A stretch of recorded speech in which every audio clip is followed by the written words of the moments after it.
What is up, ladies and gentlemen? Welcome to Stride Esports League and week number 4 of some Fortnite action. My name is Llama77. Joined with me in the casting booth, like today, like always, is Mr. War. How you doing today?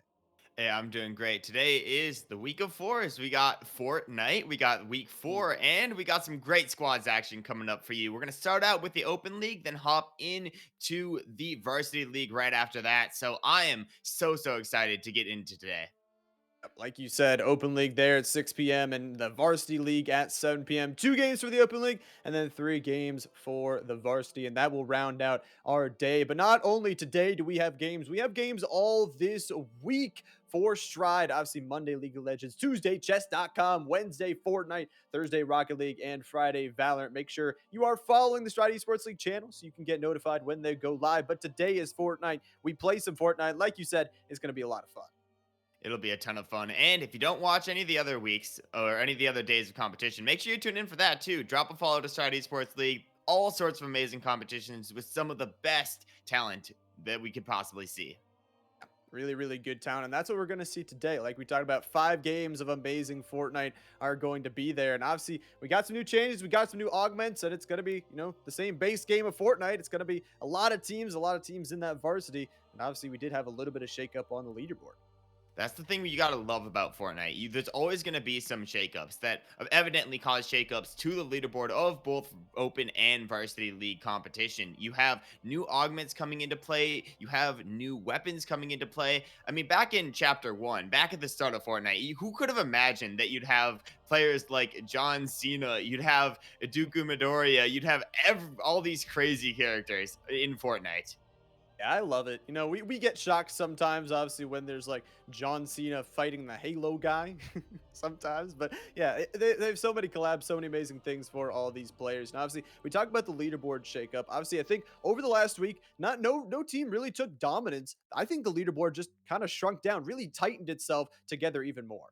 I would definitely agree. I think if we're talking about the leaderboard, you got to also talk about the fact that each week you're going to be switching over from the East region, West region, East region, West region, alternating just like that. But for these players, it's sort of maybe just different play styles with the meta, with the changes to the region you're playing on, and with as the days go on, you learn together as a squad and you adapt as a squad. We say it every week, and it's so important to take these experiences that you're having in week 4 and be able to learn from them and then move forward with a better strategy in the following weeks. And that's the most important thing. I know the combine was maybe a week and a half ago, but we can still think back to that when obviously they got placed with a random duo from Stride Esports League. Then they played out from there, and we saw the 3 amazing matches of that. And hopefully, like we talked about, hopefully they learned some new things that they could maybe expand outside of their comfort zone, learn new things, learn new strategies that they could take in towards this next week and maybe use towards their advantage. And the combine was such a fun event. It was such a unique event as well. You get to see random players just paired together and it's sort of like a matchmaking thing. You just get randomly made with somebody else and you just got to play it out. I know Epic's starting to have a bit of competitions like that, like the Phil Duo competitions they have, but it's interesting to see when Stride Esports does it. It puts a little new twist on it that I love to see. I love to see it as well, and obviously, we got to see so many amazing players, like you talked about. It was such great competition, and the fact that you just, you didn't know, you talked about it was maybe 12 hours before the event that you knew the player that you were playing with, and all of a sudden, 2 different play styles, 2 different people have to collide, have to their communications have to work together, and we saw so many powerhouse teams. I know we talked about it during the event, but there were so many teams that were just like such good pairings. There are so many teams that were such powerful pairings as well, but we got to focus on the pairings that have been established based off of your school. We got to focus on these players who are going to be competing today. So, starting out with 2 matches of Open, where do you think this first zone is going to go, Llama?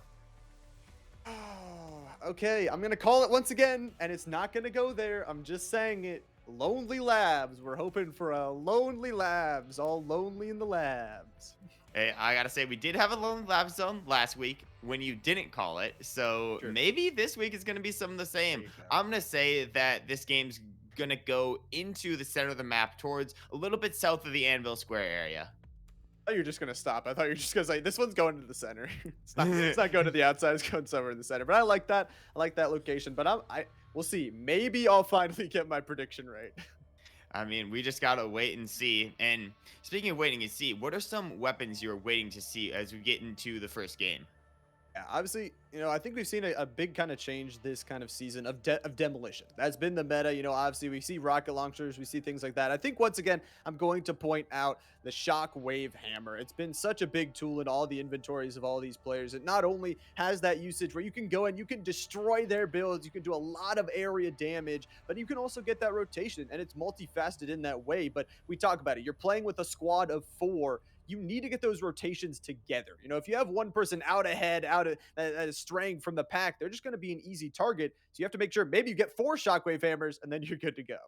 And I think that's where the augment that allows you, I believe it's bow specialist, it allows you to get multiple bows, including the mechanical shockwave bow, is one of the best augments you can have because let's say you don't find 4 shockwave hammers. It's not an uncommon situation to be in. You can supplement that with the mechanical bow, and any of your teammates can get it and trade it out to another teammate. Same with the mythic pistol augment, and same with the combat augment as well, where you get 2 guns. So there's a lot of augments you can get that don't just benefit you, they benefit your team. So I want to see players switching out their augments with their teammates to cater their team's best play style.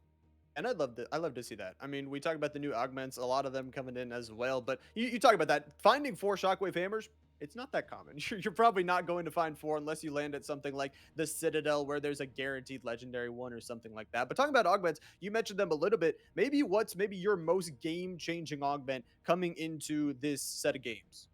I probably got to say forecast again. I mean, it's such a powerful augment, especially because if you take it at second zone, then you can get the next 3 zones. Obviously, that was a little bit of a nerf coming in from the previous week that you can't see every single future zone. But now, just having that extra insight on where the zone's going, if you can just choose when you take it and that choice is the right time, I mean, it's got to be golden. Now, when you talk about the right time, it is the right time. It is the start of the week. Here we go. Game number 1. Let's send us in.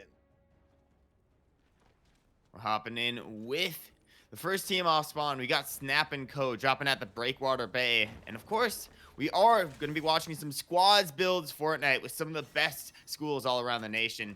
And Breakwater Bay, not a bad place to start off your game. It's not too bad of a place. Has some nice rotations in it. It does have some water that you might have to get through if there are multiple teams around. But it's like you said, we're gonna be playing 2 games on open, 3 games on varsity, and possibly already a fight here. Snap IG got to be a little bit careful. Gonna be down in that crouch state. Maybe hide those footsteps for just a little bit. But it does look like some other squads in the area. We'll see. Contests. Obviously, with open, you're only gonna have 2 games, and you might not want to lose one of those right off the rip with a contest. Yeah, and you can see already a lot of care coming out from Emoji Kid and company. They have already rotated from the Anvil Square area and have found themselves some good loot. Obviously, the rarity you can just see in Emoji Kid's inventory is very, very powerful, but they have to find some way to do something with this positioning. So you can see the Falcon Scout already being used, already scanning the areas around them and seeing what's unlooted. Because in Fortnite, it's not just drop at a POI, it is drop at a POI and have your rotation planned around you. Yeah, 100%. You have to have that plan there. You have to have it. And obviously, that Falcon Scout, like you talked about, could be a big deal today. Gives you so much information. You can scout out pretty much for free without having to walk your physical body over there. Talk about getting it for 3, though. SVS, a nice pickup. The Red Eye Legendary going to be picked up here. Also, 3 big pots and a med mist. This team is looking pretty good.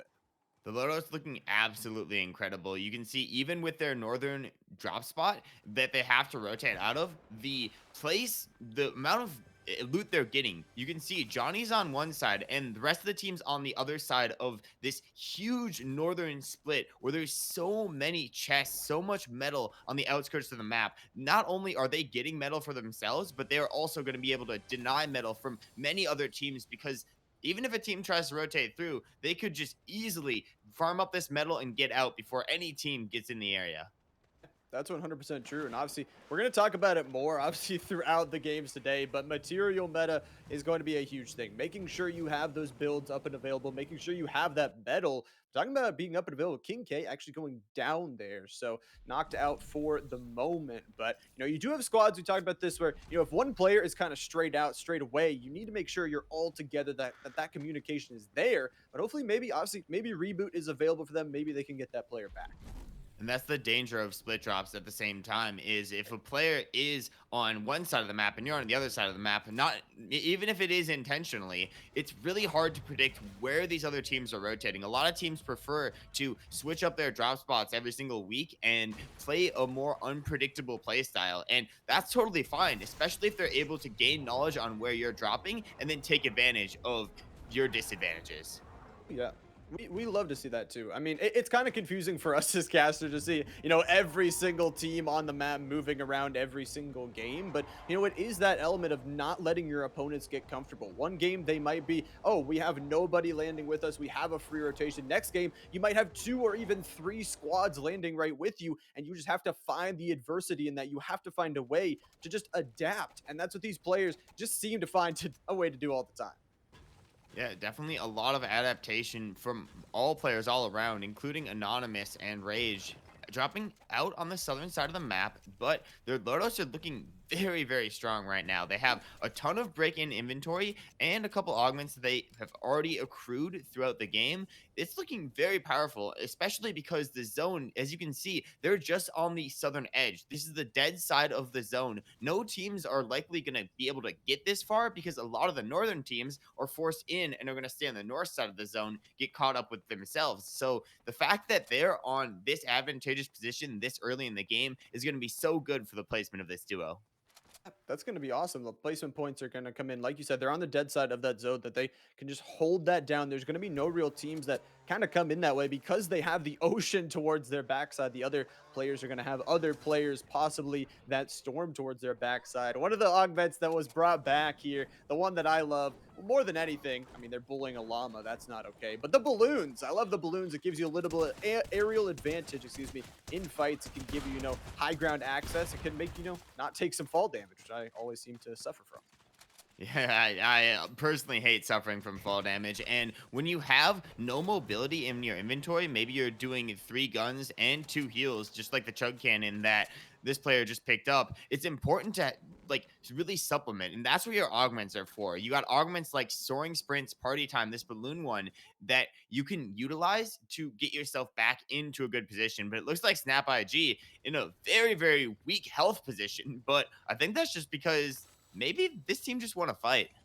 Yeah, it looks like they cleaned up pretty good, and you can see that they've been cleaning up actually all game long so far. 7 elims already on the board for this squad. It looks like Snap should be popping those small shields. Obviously, the team does have some of those splashes, some other things that could get them all back up if they all stand in a group together. But like you said, doing a good job so far. And look at the inventory already. The guns are looking great. The weaponry looking awesome. The heals are also there. I mean, they're almost set up for endgame.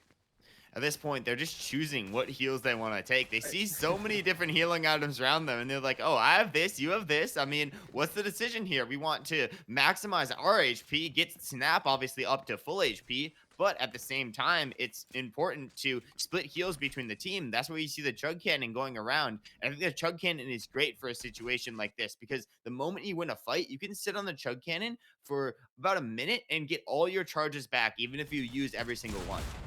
That is such a strong thing to have in your inventory. But talk about strong. Rocket Boy and company looks like they are taking the first elim in a fight. Actually, shotgun shots are traded out here. Chirpy and company actually doing a really good job of just finding out too. It looks like they actually use the bounty board to take a couple down, give themselves some extra information to work with. But more on your point of that chug can, yeah, it recharges on those charges. So, you use a couple after a fight, you use a couple here and there. It is going to be one slot, two slots per se, that will recharge, that will, last you all game long. Yeah, and for somebody like Chirpy right now, it'd be very important to have the Chug Cannon because you see, has to use the big that they got from the elimination. That's fine. But if this team had a Chug Cannon, they could group heal themselves back up to full HP as a team, as long as no other team pushes in. But it looks like another team is actually pushing in. Billionaire with an early knock on to Shark, and Chirpy's just trying to get the high ground, the advantageous eye in the sky against this team. High ground, such a powerful position to have. Obviously, going to loot that nice chest here and grab a guardian shield out of it. Actually, leave it on the ground for now. Grabs that med mist though, and they're going to try and stick this res, trying to get Dark Shark back up. But I don't know where this other squad is right now. Good on them to just get that aerial position, like you said, have that eye in the sky where they can watch from all around. So hopefully, they can get that respawn. They should be able to get the reset off. I believe the knock was from a decent amount of space away, and if the team that got the knock wasn't in a favorable position, it might even be smart not to push that knock. But looks like Snap IG and Co are going to be pushing into Anvil Square with one of the best loadouts I've seen all game. Maybe no shield, but the rarity and the power that you can output with a legendary Red Eye and then an epic Excalibur rifle is so dangerous.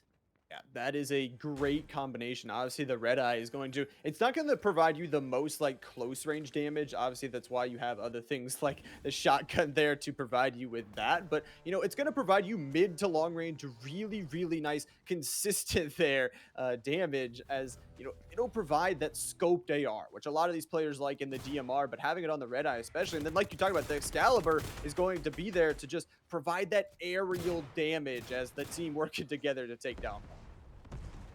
Getting one is just the start. They're looking for these other players. You can see right at the moment they're split up, going from building to building, seeing if they can get eyes on whatever this other player is. And it looks like Snaps actually used an upgrade and turned himself into a barrel. This is Yeah. an interesting one. Oh, Oh, wait, little, barrels can rift? Wait, that's so cool.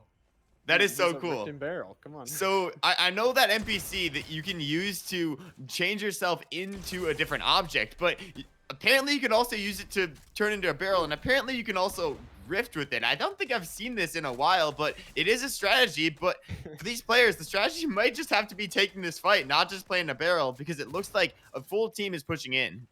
Yeah, it looks like a full team's going to be pushing in. Zaina's already take one on the other side, and no barrel to protect you this time. Going to actually have to play as a Fortnite character. But we'll hop on over to Emo and company, who are bouncing in with this shockwave hammer. Bounced onto the top of this roof, it looks like. They're all sitting together. I love this. And they're all going to be kind of near the edge of this zone. So, they're going to be in. They're not going to be taking too much damage. But my question is, where do they go from here? Where do they decide to rotate? I don't 100% know. I don't 100% know either. They have a very advantageous position, but they see the fighting over at Anvil Squares. They know multiple knocks have already gone through. They can probably see it in the feed. And now it's just, can you put down that long range damage? I'm not sure if the RPG is going to do so much as get damage there, but it's a good weapon to disrupt the area. Only a little bit of Anvil Square is still left in this zone. And if they just break out a few parts of houses and the players inside of them don't have any builds, there's no cover to stop the firepower of Emoji Kid. Yeah, it's not necessarily like you're talking about. It's maybe not necessarily to do all that damage, but it can force teams where you want them to go. So, if you're setting a trap for an animal, you could put up a visual trap, a visual fence that is going to force them towards one way. And that's what they want to do here. They want to send out those rockets. They want to push them out right towards where they want into the open. Here, they're going to take shots in the air, looking like not connecting at the moment. But, everything is going to their plan here, and they're going to have to defend this bridge. They definitely will have to defend this bridge, but they have the advantageous side of zone, so they can just zone hold this team out. If they don't take too much damage, you see multiple players on the other side. I think this is going to be full squad versus full squad, and I Am Frozen doesn't want to freeze in the moment, has Danger Hero to heal themselves back up, and a lot of heals to hold this team out. 35 seconds on the zone and counting. This is where you need to deal a lot of damage to your opponents and make sure they cannot escape. Yeah, you need to do damage here. That reboot van is going to give them just a little bit of protection. 22 players still standing and 4 elims actually for this squad right now. But it's like you said, could take a lot of damage here. You want to do a lot of damage. You want to hold that inner side. You want to be racing faster than the other team here. Does have 3 charges in that shockwave hammer up and available to use. And just going to try and destroy those builds. Try and put some pressure here as they are a little bit closer towards that next zone. They're going to be putting down some smashes as well and seeing what they can do to destroy the cover. Yeah, the Kamehameha, the new ability coming into the game is going to be so vital for pushing in, but it looks like they pushed too far. 2 knocks already gone through, multiple knocks all around the area. It might just be a 1v1 here for I Am Frozen. 3 players down all around. Needs to figure out what order they want to stick these reses, because if they don't get their teammates back up, it's going to be a very challenging game, but the final elimination on a flick there from I Am Frozen, clutching up big for the rest of the team. Yeah, that is a huge flick. Hopefully they can get those reses up. And obviously it's going to be a little bit of a long walk towards this next zone. Speaking of zone, we're going to faulty splits a little bit more towards the middle. Kind of where towards you said, but I don't know exactly. You said somewhere towards the middle. I don't remember what else. I said south of Anvil Square, just a little bit south. I think this doesn't qualify as a little bit south. Feel like this is a lot south of Anvil Yeah, it's Square. a lot. It's a lot per se. We'll still you still get closer than Lonely Labs. Yeah, I mean, I feel like I kind of cheated there because I went somewhere like direct center of the map, It's true. and I'm more likely to be close because Lonely Right. Labs is on the edge, and you have a chance of being completely on the opposite side, which of It's course true. in classic llama fashion you are. Yep, as always, it'll happen. It'll happen all of the season long. So, and it'll happen the rest of today as well. But nonetheless, BTW and squad, it looks like they did get that reset off, and it looks like they're actually going to drop two once again. So, Chug Cannon gonna have to be popped here as they make this rotation here, and 18 still standing, gonna get them a lot of placement. They also have eight eliminations, excuse me, from that fight a little bit earlier, and maybe trying to stick the res here. Very risky. I think they're just trying to Oh hit the no. hammer in, but didn't have enough time to do so, unfortunately. Still has to get themselves in the Nimbus Cloud. Will there be enough time? Lands Ah. down, but no, unfortunately, the full squad is taking it out by zone.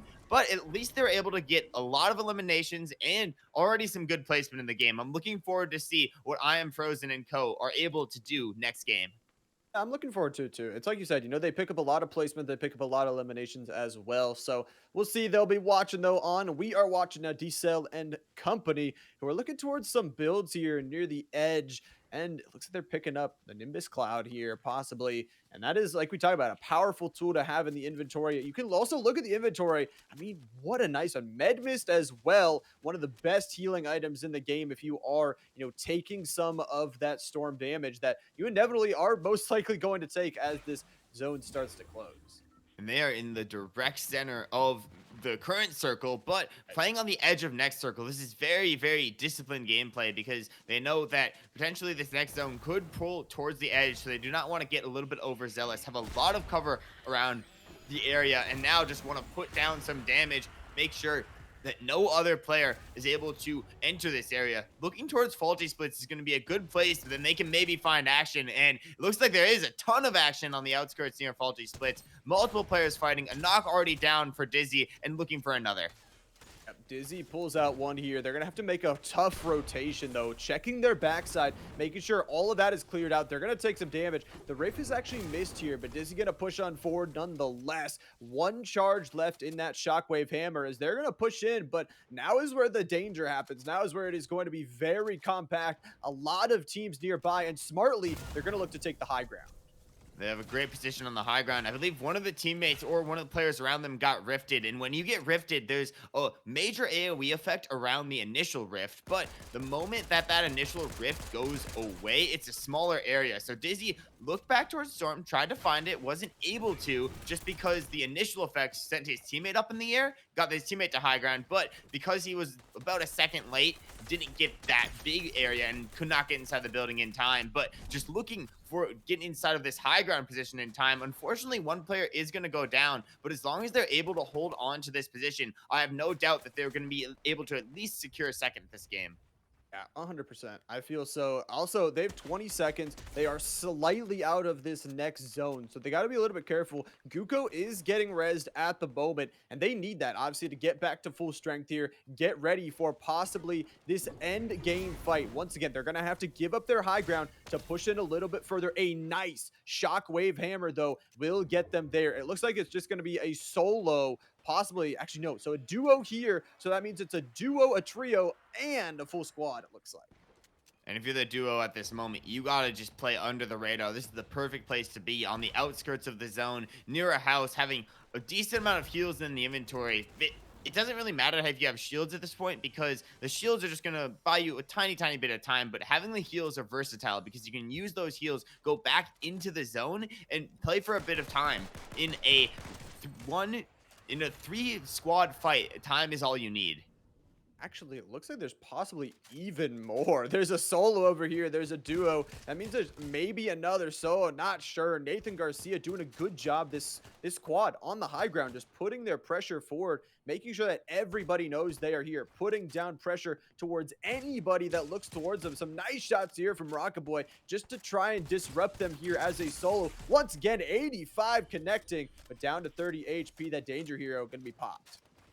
But has no shield to get back up, so the Danger Hero will not come into play ever again because it only activates after shield is cracked. So you can see the knock does come through, and it looks like this team with Anonymous is already taking the high ground. The zone does go far, and it looks like Anonymous is going to instantly try to take the position or just take the Kamehameha straight to the builds. 100 damage. That's going to be a full knock. 2 players left, and this squad is looking to clean it up. Yeah, they're looking to finish it off here. Storm Eye is going to shrink. Have to be a little bit careful of that. And this other squad going to take some of the high ground here, so you do have to be somewhat careful. But Guko does take one. I believe it is just one player here waiting. The Shockwave Bow on up to the high ground here. Brick Builds going to come out here to contest this one player, looking for him, trying to save the builds. It looks like it's just down to HP on the other side. Anonymous, Guko, and company are looking to just finish this one off. It's one player. They'll find it. A huge dub from this squad. Played it very, very patiently, and they'll take the first game open. Feels almost right that the final player was the player that they had the bounty on. They've been hunting them all game. Just like the start of the game, they got that bounty board. They're like, oh, we can hunt this guy all game. And on the process of hunting them, they can catch a lot of other animals, but eventually the final victory is going to be that bounty that they took out and the victory royale that they have claimed. Yeah, that was huge. I mean, I was thinking there were some bigger squads out there. I think it was a couple of duos, a couple of solos kind of littered around the map, but that can be dangerous. You know, if you're not careful, you saw the shots from those solos. You saw the shots from all these players were super on point. If you got caught out at any point, one of those players easily could have taken, one of those duos could easily, like you said, one of the ones that were playing slower side could have easily taken over, but they played it, you know, taking out each squad one by one by one and take the dub. And if you're isolating into 4v2 or 4v1, at that point, it's just a numbers game. You have more inventory slots. You have more HP collectively. You have more builds collectively. And eventually, you're going to be able to piece up those fights and get the victory royale. And it's very hard if all the solos don't attack at once. You know, it's hard to actually get an advantage if you are one of those lesser teams. But great job for that squad for cleaning it up. I believe that was Puppy Paw, Guku, and Ko who got that victory royale that game. I got to give them a huge congrats, and it's going to be exciting to see them for a game number 2. Obviously, one more game of Open is what we'll have before we switch gears on over to Varsity. But before we can get to that game 2, we are going to take just a short break. After it, obviously, game number 2 of Open is going to come right flying at you with some more action. You won't want to miss it.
सागरे गपगरे गपधा पगरे ग सारे धरे सा.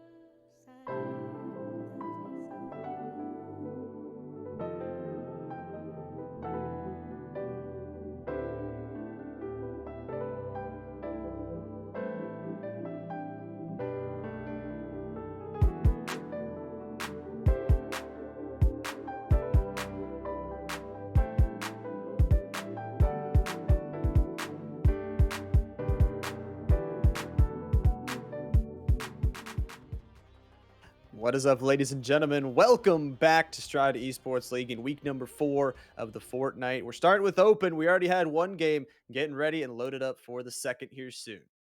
And if it's anything like the first, it's going to be a wild ride, not just at the end, but in the middle and at the start as well. We saw a lot of fights out towards zone that players maybe got a bit punished for, even a team that went down to the storm at the end just because they took an advantageous fight where they had the advantage, but they weren't able to push themselves all the way back towards zone. So I want to see how these players adapt in the second and final game of the opens.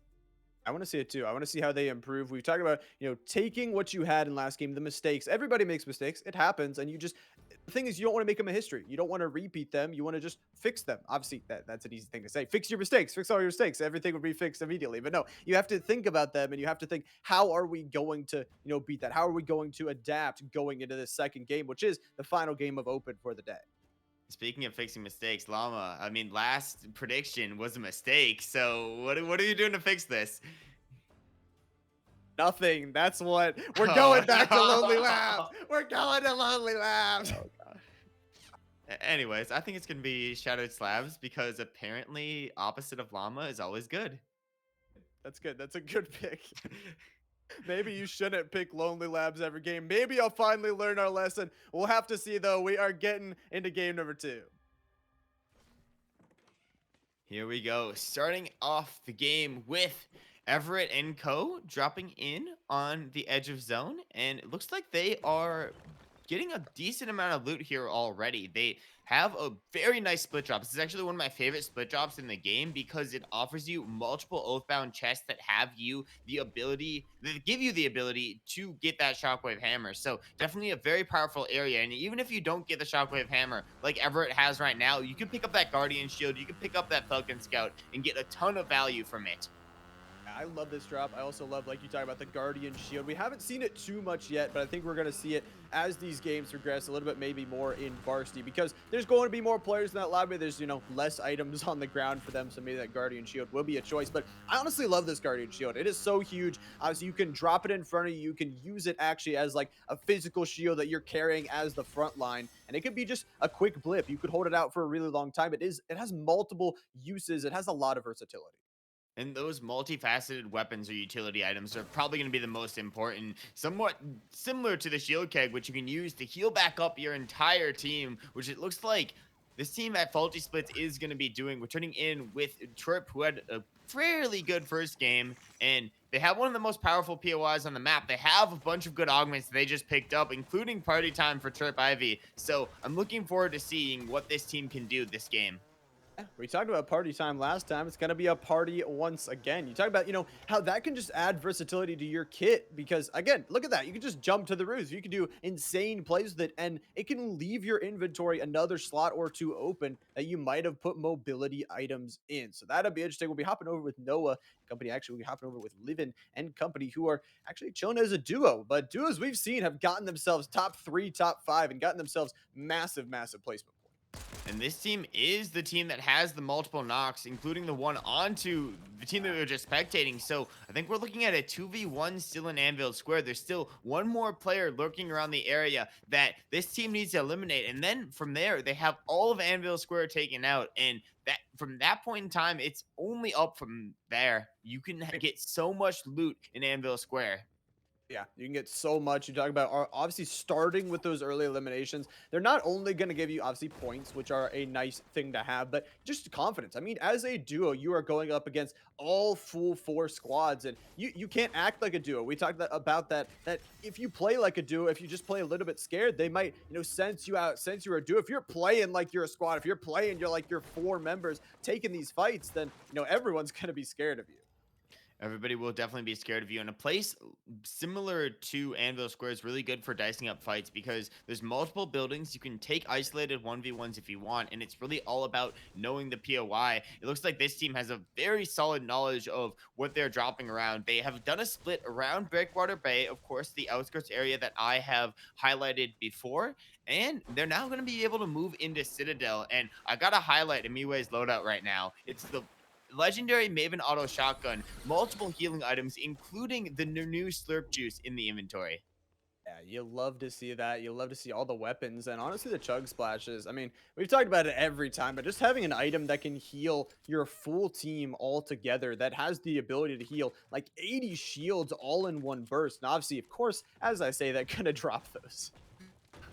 Of course. I mean, I gotta say, I love the Slurp Juice coming back into the game. I think it's one of the most unique healing items because it can heal you while you're moving around. The second you pop it, it's gonna constantly regenerate either your health or shield, whatever you need more, until you get up to a total of an addition of 75. So that's a solid amount of healing you can get just by popping one item. It only takes about 2 seconds to pop, and then you can go on and keep fighting with it.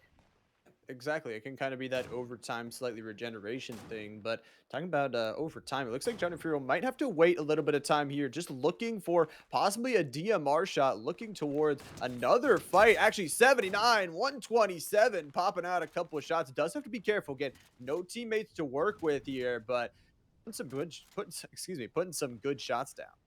And the more chaos he sort of creates within this area, the more chance it is that they're going to be able to go in and get their card, the teammates' cards. You can see all three cards are going to be located inside of that little outskirts area of the map. So for the moment, it's going to be impossible to get in there. There's a team on high ground holding out another team inside the POI. But the second that team inside the POI leaves, it allows Johnny to go back in and play for the cards, which it looks like they might be trying to do now. In this situation, I usually love to go towards the outskirts of the zone as far away as I can and wait till I've confirmed that that team is fully left and then sneak my way back into the POI, pick up those cards. And there's actually a reboot fan inside of that area. So they should be able to get their teammates back up just fine as long as they get the cards. Yeah, if they get the cards, and you talk about there's possibly loot there as well from the previous fight that just happened. So that is a huge swing in momentum going from one player with 120 health to possibly four players fully stacked up with loot. That could be such a difference, and that could possibly, change the whole course of the game for them. Can definitely change the course of the game. It's all about the loot you have. Then it looks like the loot for Dust Lake and Co. is looking very, very good at the moment. They're stopping by the gas station at Slappy Shores, filling up the tank, but the team is looking so good. We already got a Spider-Man skin and a Master Chief skin. I want to see what the other two on this team are repping. I want to see the skins. I want to see the decoration, obviously showing out their style. But yeah, like you said, they got all the shields in the world towards their team. Ted, the turtle, taking a knock there in the feed, going huge already. And look at this. Some nice heals going to be popped. Like you said, the healing over time is going to be used there. But some nice ARs, some nice shotguns in the inventory as well, along with two med kits. I mean, the med kit, we haven't really seen a lot of players, been running that. We've seen med mist, I feel like, more often. But that med kit can get you 100 health. And I think the medkit is a very great thing to have, especially if you're sort of trying to be outside of the zone for a little bit. As you can see on the moment, just by the mini map, this team isn't in zone. But if you get stuck in zone and you're forced to fight, having a medkit is probably one of the best things you can have because even though it does take those 10 seconds to pop, it after you pop it, you go straight to full HP. And they're going to definitely need a lot of HP as another team's pushing in. Yeah, pushing in, but pushing right into Eddie Spaghetti's burst there, taking down the first. Now, the builds have to be built on up here. 45 HP to work with, pulling out the shotgun. Still a 72, huge damage, even with a knocked player. Now sending the teammate in the shockwave hammer. Oh, that was dirty. Some chaos hopping all around the POI, and it looks like there's going to be a clean fight win for Trip, Ivy, Rocket Boy, and Co. They rotated from faulty splits. They got their early eliminations, and look at the loot. You talked about the med kits paying off. I mean, they could definitely pay off for D-Cell Madness here. Actually, they're just going to use the Slurp Cannon to heal themselves back up. Yeah, I love like we talked about that cannon is just so huge. You take this like mid-game fight, you win it. Now you can use the cannon and it's going to recharge. Those heals are going to recharge by the time you get into your next fight. And it's like you said, maybe the med kit is there. They are still somewhat out of this next zone, but you know, they got all the tools in their inventory to continue winning fights and things like that. And they definitely want to continue winning fights, especially with the loot that they have accrued as a team. Interesting loadout selection. I really hope that Darkshark decides to pick up, you know, a shot. There we go. Okay. Yeah, I like this. The shotgun, Like I think, is double a DMR. staple of most. I'm not sure what I'd do with a double DMR. If I had that close range, I don't know how I'd play. Never know. Maybe it's just like they like aiming inside their skulls at super close range. Yeah, it's very, very interesting. But I think what's also interesting, I believe the majority, if not all these players, have the Shockwave Hammer. So definitely have a lot of power to rotate around and a lot of power to potentially get eliminations. There's somebody driving around and looks like Rocket Boy is going to take an isolated 1v1 here. Yeah, Rocket Boy's looking to take it. They just stole their truck. Oh, gonna hop inside, of course.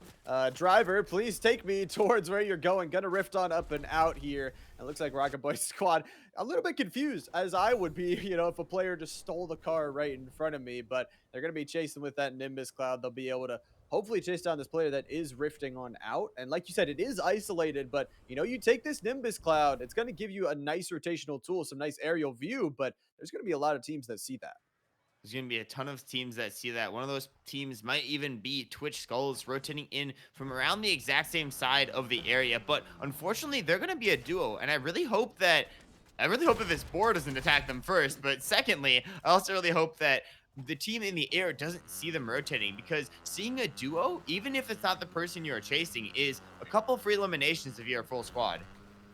That, like we talked about, numbers advantage, such a huge thing. Gosh and Evil both taking a couple of knocks here as we're approaching 30 players standing. We're going a little bit snowy here as this ring starts to continue on closing in here. But like you said, this duo, they're going to get through. They're going to try and get themselves into a nice isolated position where, you know, there are some other teams around that you can't just take that isolated 4v2.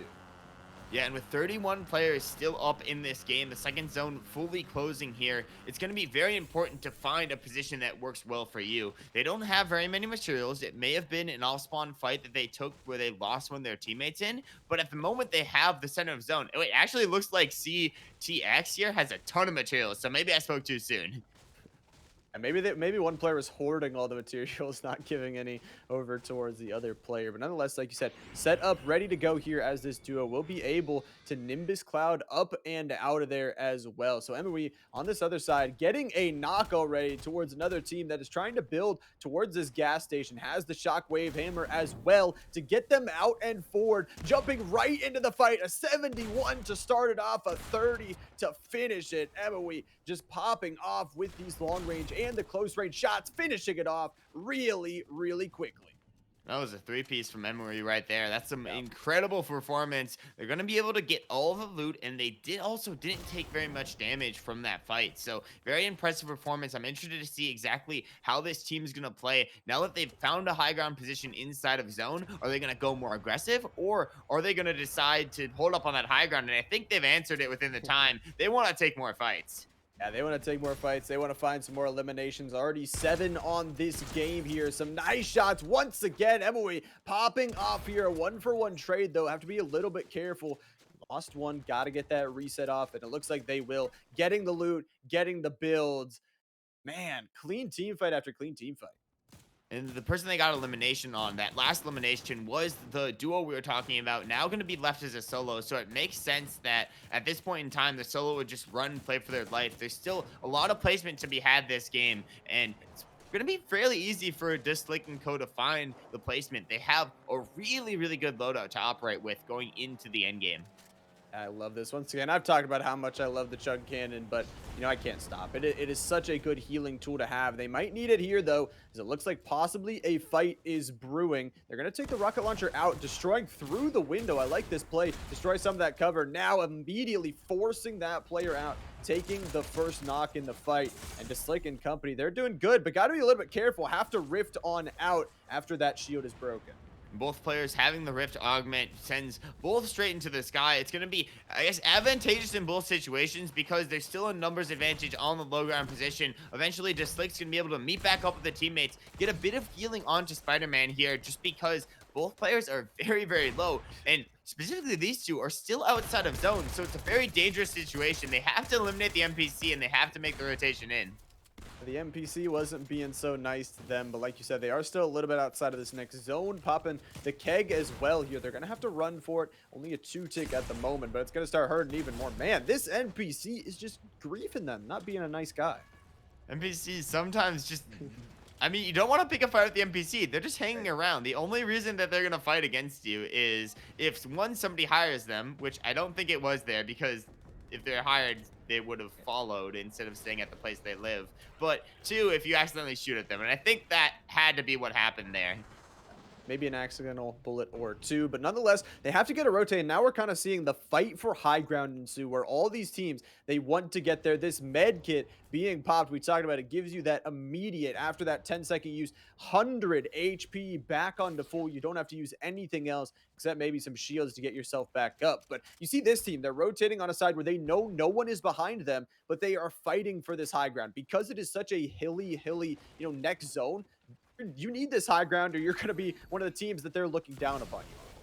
You definitely need this high ground. So you can see even Bean Boy's eyes are just trained up towards the high ground position. They're looking over to where Anonymous, Amiwe, Everett, and Persephone's Rage are. And they're thinking, if we were there, we'd be in a good position. But the good position is only going to be for Amiwe as they pick up another 3 eliminations and they take down the team that got first in the previous game. At 13 eliminations, taking down the previous champion. And, I mean, you talk about it. Amiwe, I believe at least 6 eliminations towards their name alone. This teamwork is working out for them. And look at this, just taking this nice little skydive into the air, looking for the highest point in this next zone, giving themselves the best chance to succeed here. Definitely want to give themselves the best chance to succeed. They know that there's a total of 8 players left in this zone. That could be bunch more eliminations, each worth 1 point to the overall leaderboard, and it looks like the teams are going to be very split up here, split up so much that at some point in times you might just want to hide inside the igloo. This position is so good because they cow catchered it off. That means there's almost no way that anybody can break through. Yeah, no way to break through. They're just going to relax, chill out in the chair here with their friends in the igloo. It's a nice spot nonetheless, and we'll see back towards Emily and the company who have, been sitting up on this high ground. They are waiting, like you talked about. They know that there is now down to 6 other players still standing in this ring. It is going to be that danger hero popped already because the shield is gone, and because they have more shields here on Rage, that is going to mean that it is activatable once more. So that healing again will come if that shield is cracked, but this time they might have to go crack some others because they have to push in just a little bit. But this zone is so hilly.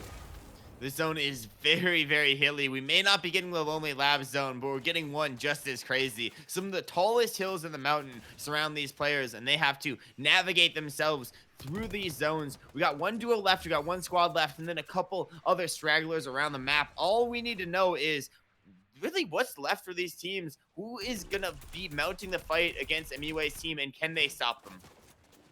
That will be the question. I also love the positioning here from Ted the Turtle and company, the duo that are going to be sitting in that igloo. They're still going to be in this next zone, but got to be a little bit careful here for Emily and company, though. They have to get back up here with the Shockwave Hammer, kind of bouncing around. Kind of an uncomfortable position to play as this Storm Eye does start closing. They're looking for some long-range shots. Emily, once again, taking another knock.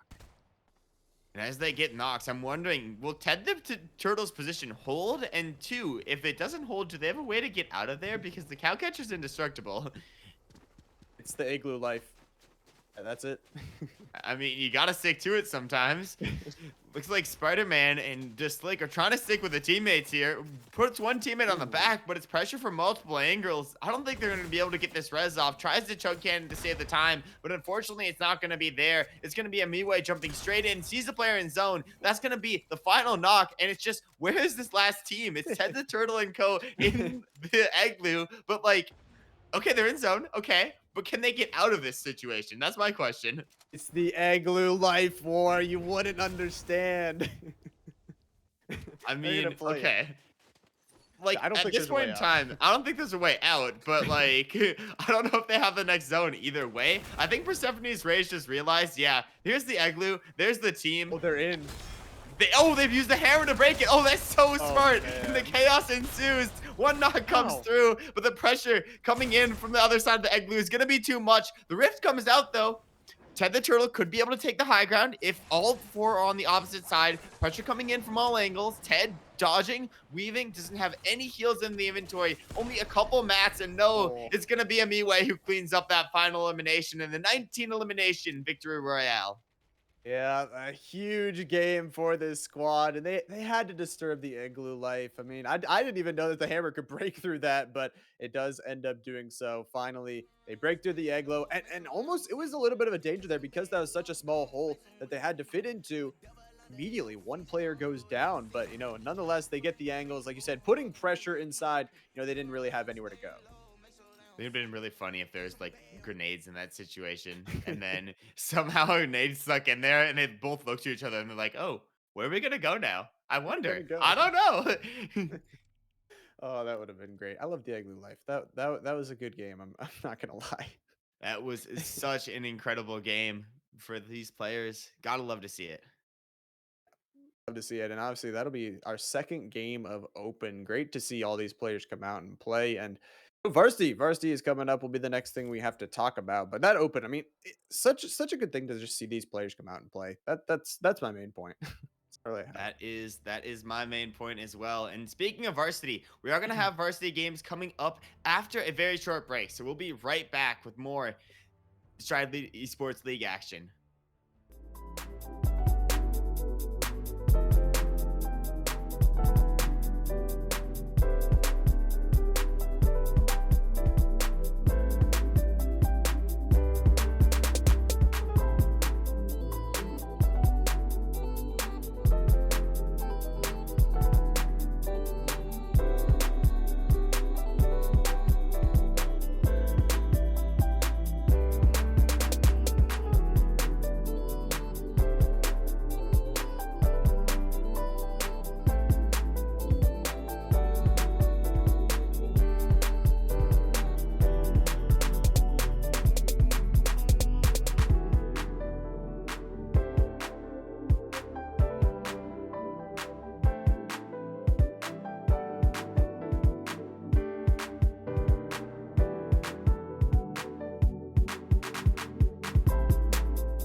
What is up, ladies and gentlemen? Welcome back after that break. We're here once again with Stride Esports League week number 4. We've already had 2 games of open. Now we're switching gears on over to varsity.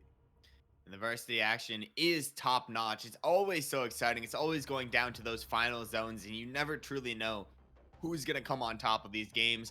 Last week, we saw a major shooting of the leaderboard. We started out with an incredible lead out from the Kava squad, but after last week, they didn't perform as highly, only placing, I believe, at best, the top 6 that they got in the final game. So I'm looking to see them pick it up this week and maintain their dominant lead. At the moment, their lead still is around 50 points, so a very, very solid lead on the day. They are looking to extend that, get it back to that almost 100 points, almost triple digit numbers that they had in the previous weeks.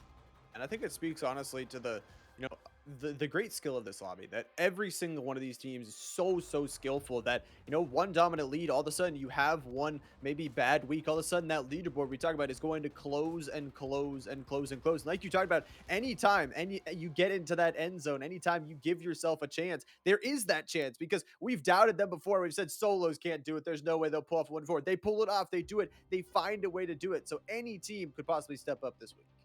I can see any team doing just that. Our top of the leaderboard is looking closer than ever, despite this as well. There's multiple shakeups going from maybe even 7th to 3rd place overall on the leaderboard. So a lot of teams are looking to leave their mark today. Maybe a little bit more aggressive playstyle to ensure that they're able to get every single elimination possible, get every single placement point possible, and hopefully end up with a victory royale.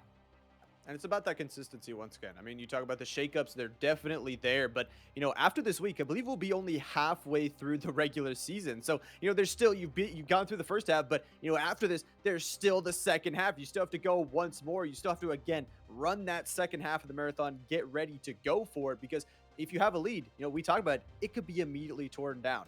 And I want to see it today. I'm not saying that, Kava's a bad team, but I like the leaderboard being close. And in reality, it is a marathon for all these players. It's not just these weeks. It's when they practice together, when they play together as friends, when they play together to practice. And then it's all going to add up every single week to the weekly competitions. But there's so many weeks that these players are playing. And then it's getting into the playoffs and the finals. It's all just so exciting. And the action's not going to stop here. Nonetheless, it's Stride Esports. Yeah, it's not going to stop. That's for definitely sure. And I mean, talking about the teams, we talk about the top of the leaderboard. I want to hear your possibly maybe not a dark horse, but maybe the team that you think has been going up, has been trending up, has is going to have a good performance today. I think that the top squad is probably one of the most solid picks possible. It's going to be the Jedi squad that has been performing so well in the last week. I believe they got at least one victory royale, if not more. And in the end game, we were always seeing maybe not all of them up, but one of them up. Yeah, and that's huge. Just keeping one player, keeping one or two players still up. I think they're definitely a squad to watch out for. Top's huge out there. I think my squad that I have to pick, though, is going to be the OHVA squad. They got Foster. They got this team, this squad that is right now sitting in 2nd place overall. I think they're going to be actually my horse to run in this race. All right, but speaking of the race, we're ready for game number 1 of the varsity. Let's hop right in. Here we go, getting on into it. 3 games on the day. We're starting with the first. It's going to be 77 players. I mean, what a packed lobby war. What an absolutely stacked lobby, and you can see why players would want to drop on the outskirts of the map. You don't want to be next to those major teams. You don't want to have to take risky fights, and you want to ensure that you get the best loot possible. It looks like Saturn's already picked up some incredible loot out here from just north of the Breakwater Bay. The Red Eye Assault Rifle will give you a lot of power to scout the area and make sure that you are able to get all the best loot.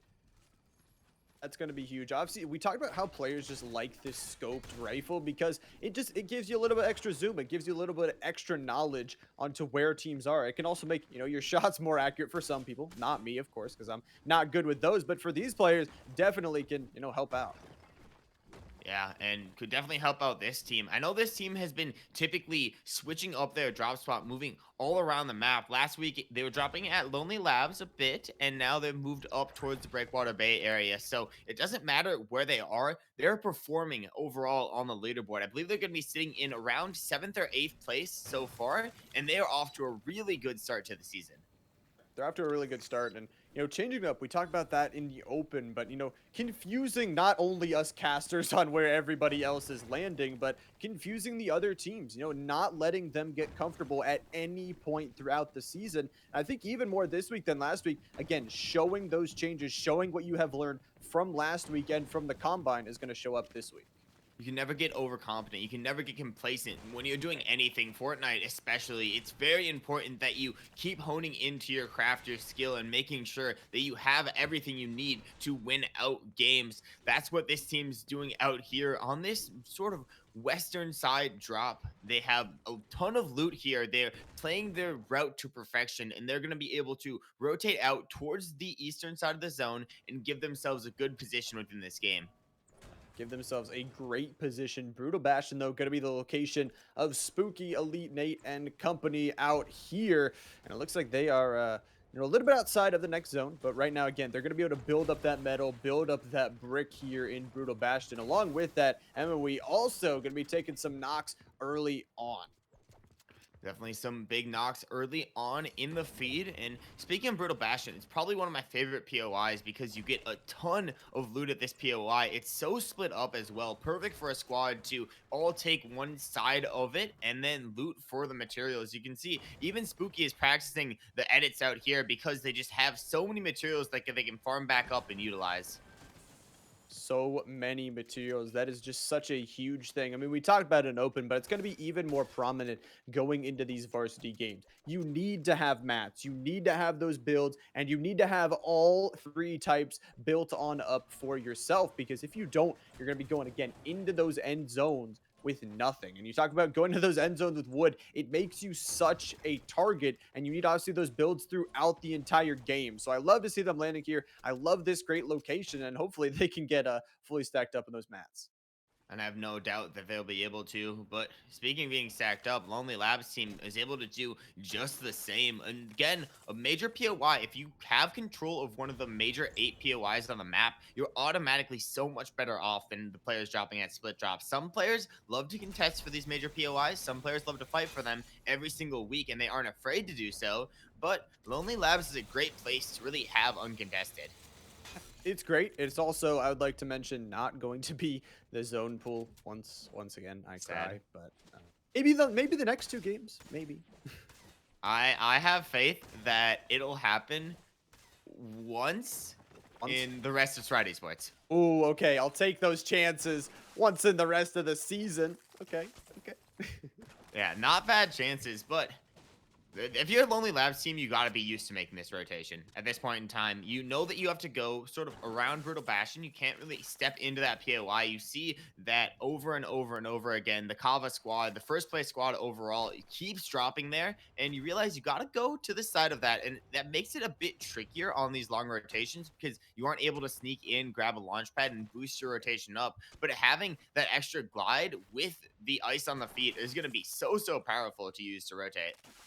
I just love the animation of it, actually having ice on your feet to actually give yourself a little bit of extra rotation value. Gonna pop that slap juice here to get themselves, again, make sure that that run bar, the endurance bar, does not expire, and they can get almost a full rotation into the next zone. But it's like you talked about, you landed Lonely Labs, you expect a long rotation, and they've been making these long rotations all season long. So, it's nothing new to that. Definitely nothing new for this squad. They know exactly what to do. They've been doing a great job of staying ahead of the zone. Just finally, after they made it about 2/3 of the way, the zone's just now catching up to them. But I'm assuming they have healing items. It's only a 1-tick zone. They should have no problem getting out unless there's other teams in the area. You can see it's Matt already swaying to the left, worried about potentially the pressure of other players because, as you know, these players tend to get aggressive when they see a team in an unfavorable position. Yeah, 100%. You have to play off your advantage. You have to play, for those eliminations in such a stacked lobby here. By the way, we're talking about a lot of knocks going down throughout the feed here from everybody to Shutter to CX1. Lots of people picking up some early here. And that's good. Eliminations are good, but, getting those placement points is going to give you the biggest amount of points. that will give you the biggest amount of points. And it's always so important to get placement points in the game. That's why this team is just staying in zone, biding their time, waiting, because they realize maybe walking outside of zone isn't their best call right now. A lot of players just rotated from north to south, so it might be good to stagger yourself from them a bit, get a little bit of distance, and then boost yourself in with items like that shockwave hammer. Right, Shockwave Hammer, the item I pointed out in the beginning, coming to fruition once again. I mean, it's like we've seen it all day long. We're going to keep seeing it because of how strong this weapon is for, I mean, rotations. You see that, just giving yourself that extra little boost, taking less damage. Talk about taking a little bit of damage. Elite Nate squad bunkering up, taking a little bit of damage, but nonetheless, they are in a defensive position. Bunker. They'll be in a very defensive position because it's actually going to be it's Matt's squad who are going up against them. It's the Brutal Bastion versus Lonely Labs fight all over again. We see this almost every single week. At some point in time, they cross paths, and this time it was the rotation into zone. The zone has gone all the way south, so they have to clean up on this fight quick, and it looks like they just did. Leafy, Leia, and Spooky finishing up those final two eliminations. That's going to spell end for the Lonely Labs squad and an early start for Kava, who's currently our first place team. Yeah, it's a good addition for that first place team for them to extend that lead. But obviously, still 50 players standing. And it's good, honestly, not only to start out the game with some elimination, but some confidence. I mean, we talked about that this is a team that's landing right by you, that has been landing by you for a while, and will probably be landing by you for those next two games. So putting a little bit of fear into them, giving yourself a little bit of confidence is a nice thing to have. Definitely a very nice thing to have. At the moment, Blueberry and Co. just looking for a bit more healing items for the inventory. Needs to find something to sort of boost themselves up. At the moment, the inventory in terms of heals looks good for Blueberry. I'm not so sure for the teammates. I'm not sure if there was maybe a situation that put them out on side on this island, but I'm assuming they didn't drop here. It's a good pit stop along the way, and it looks like Blueberry has the ability where if you break bushes, you're able to get the bush bombs. This is an augment that you can pick up, and it's a very helpful one because you're able to go from bush bomb to bush bomb as long as you break the bush bombs along the way. Right, yeah, you can keep on placing down those bushes, give yourself some of that. It might not be cover that blocks some bullets, but it will be cover that blocks some vision. And that could be really helpful when there is none towards those later zones. Talk about picking up some things, though. Here it is the OHVA squad shutter replay. Jax Vader here. They're going to be playing on a high ground position that will be closed out here very soon. But so far, very, very healthy. The inventories are looking good. The inventories are looking good. I'm questioning a bit about the healing for at least Jax Vader. They don't have anything in inventory. Maybe their team has a lot more, and Jax Vader is just trying to play a bit of the fragger role. You can see already scouting the area around and looking for a potential shot on another team. It's so important that you know what teams are rotating around you. They have a team to the north of them, and they have a team to the south of them. It's just what teams do they want to fight if they do want to fight, and if not, how are they going to make this rotation? Because as we know, as this circle closes, it's going to force more teams closer and closer together, force these fights to happen. And if you're OHVA, you want to have the advantage on this fight. Yeah, they don't want to get smashed in between a couple of different teams. It looks like they are going to be the ones doing some damage. Replay able to take one of those first knocks there. Elite Nate also getting a couple here. So Shutter, Flux, also a lot of these players starting to strike back here. But striking fear into their hearts is NCVA, Fear, and company. It looks like they're right now near the edge, near the beach. This is a good spot. I mean, you have the ocean towards your back. That means there's nobody there. I'm wondering if this is the play using the forecast augment. I'm assuming it has to be because they're positioning. They have the next zone, obviously. I wouldn't be surprised if they have the next zone. And they're picking off players who are rotating in. They know where the players are coming from. And they're even able to find a knock onto a Miwei. I'm questioning, is the move going to be to push this? Because they have the RPG. They can do a lot of damage from rain and might be able to confirm these eliminations. But now that you have the numbers advantage, you always ask yourself, is it the good choice to go inside? Your loadouts are good, but they could be better in any situation. So now it's just looking on to those other players and seeing what damage they can do.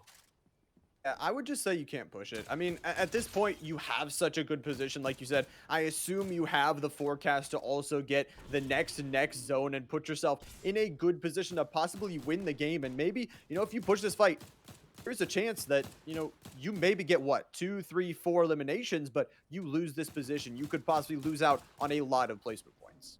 Yeah, and they're still picking up eliminations while doing it. You can see Saturn actually finds another elimination in the feed. So big damage coming through from this team, and they're really doing a great job of just holding down the space. And even if they need to rotate on this next zone, they've basically cleared out at least 100 meters north of them because they're able to sort of set up a firing line down that area. No team even wants to cross it or come close to it. So they've sanctioned out the dead side of the zone and they're able to use it to their complete advantage. An amazing position to be in this stacked of a Fortnite lobby. That is such an amazing position. You already talked about, we talked about they have the water towards their backside, immediately cleared out. They're also just putting pressure on every single other team around them and just making sure that they are known. They are 4 players standing absolutely strong here. Also, I'd like to mention this zone is mostly flat. So they got here first. They have a little bit of high ground looking over, like you said, a little bit towards the north, and they can see anything. If anyone walks this direction, they are going to have free beams that way. They sent Fear out as sort of a scout. Maybe they don't have the Falcon Scout, but they definitely do have the Fear Scout with the Nimbus Cloud, able to rotate back and forth. Maybe check some of the loot around the Nox and check what damage they're getting in the feed here. They found a 30 white tag, and now they're looking towards the side that they saw this tag onto, and they're thinking, this guy has to rotate up a mountain and has to come straight towards us. This could be another elimination that they're just stealing away from other teams. It 100% could. It also looks like, oh, the Falcon Scout, actually, it looks like an enemy Falcon Scout. So that item coming to fruition here, it is, again, such a useful item to provide some information and some knowledge. But Spooky is providing the shotgun shots, 112 now breaking through to see if they can take it. It looks like a 1v1 right now. Not sure exactly what happened to the teammates, but Spooky nonetheless has to get those builds on up, has to get that protection, just trying to fight through, get to their opponent here. Has to reload that SMG as well. Now, the good thing about this is even though they're a duo, they have a ton of materials and they've identified that this is a solo player on the wall. So even though Elite Nate's low, they can push from multiple angles, even trade out one just for this elimination. It could be worth it. Spooky with a ton of healing, but unfortunately, Elite Nate gets knocked out to the storm. I'm not exactly sure what that was, but it leaves Spooky as a solo at the moment. At least Spooky as a solo, but, playing in the bush, playing with some cover to work with here. Maybe possibly able to get the res, but it looks like Nate will get finished on through there. Going to be hopping over towards a supply drop, and that could be huge to get, Spooky, get possibly some weapons, but everyone knows you're around now. The metal build's starting to come out here, using what resources you have, and as a solo at this point, your job is to get the highest placement point possible before, you get found out. And Spooky positioning himself towards the center of zone. I feel like if this was lobbies I'd play and people would start shooting at that, they'd realize this is a solo player and put down a lot of pressure, but they haven't so far. They see another team right next to him, and Spooky actually trying to greed for the med kit, or the big shield, sorry. Able to get it, but was it worth it? Takes about 25 damage. Is going to have to use the mini and the big shield, but jumping himself back up to full HP, probably for the last time this game. Yep, probably, like you said, for the last time this game. We're going to get back up to full shield. Otis, though, getting active there in the knock feed. Saw them going crazy last week. And once again, continuing it this week. Some stacked teams here. 22 players still standing. And again, this zone is really, really flat. So it's pretty much only the buildings in the area and the builds from these players that are standing strong. And look at the builds here from Anonymous. Only 60 wood to work with. Only 60 wood to work with, and a player on the opposite wall. I wonder, did the player know that they were in there, or are they just like pickaxing a couple walls and checking corners? But either way, some very good discipline from this player Otis, I think, or not the player Otis, the player inside this building. Anonymous is just right above this player, and I don't think they've found them either. Don't think so either. They're just chilling. They're coexisting at the moment. They will. I think that eventually they're going to clean out this house, but no footsteps, no healing audio. Maybe you're not as suspicious as you want to be. The med kit gonna be canceled there for just a second for Anonymous. Finally going to use it to full. Obviously, that med kit again gives you back to full 100 HP. But another team that is on full HP, it's Mystical, Jacob Gamer, CX1, and Anonymous, who are holding another building still here on the outside of the zone. They have such a good position on this outside of the zone here. Might be because they usually tend to drop at the Frenzy Fields area, which is right above this area. So they are able to make a very, very solid rotation. They've had the beneficial side of the zone for a while, and now it's all about executing on this game. You've been given everything you need. Some teams have had to rotate all the way from Brutal Bastion or all the way from Breakwater Bay. They had probably the easiest rotation in the game, and now all they need to do is execute on it. The Chug Cannon is there to regenerate a bit of the health, but at the moment, they're just playing time because in this small of a zone, the placement points matter so much. Really does. And that's why you see so many solos, so many duos in the area that are just playing for that placement points. Another team, though, that is looking to take some of them as well is this Jedi team that is building up with the brick here, trying to get a position here on the edge of zone. Now, this Storm Eye is shrinking. This is going to cut out where some of those solos, some of those duos were staying, and they're going to have to push into this very, very tight zone with a lot of other teams. Ton of other teams. Kesto doing the best job of trying to take that wall back, trying to play for as much space as possible. You can see they've just edged themselves into the edge of zone, and now they have to create the space. You could just shockwave build a space too, I guess, but that breaks a lot of builds around and puts a lot of pressure on you as well. It's going to be Spooky, the solo player, finding another knock onto this squad. Tops is down to 2 unless they're able to just barely get this revive off, which I think they're going to be able to. But still, the pressure from one side, pressure from another side, the mats are looking very weak, and they know that these players want these eliminations. Yeah, they are thirsty for those eliminations. They're just going to have to stick one player on that res while the other player just builds up, make sure those repairs are there. Finally, they will get Kesto back up. Again, only at 3 players strong at the moment. This Storm Eye shrinking once again in 25 seconds. We'll see what they can do. OHVA still also active in the zone as well. OHVA active, but unfortunately going to be left as a duo here. It's down to Shutter and Flick to see what they can do. They're looking at this high ground squad that has held the high ground for so long, and they're going to have the next zone as well. OHVA now just looking to get back in. You can see no shield on Shutter, and Flick hasn't healed back up, so you got to assume no shield there as well. If they take any damage or a team gets a shield crack on them, it's going to be full lobby focus. I would not be surprised if we saw them just full tarp this zone or look for a good time. A single shockwave hammer into zone is all you need to put yourself in an advantageous position. The rotation starts now, trying to put pressure on other teams. The shield crack is already there though, and it's going to spell danger for the OHVA wave.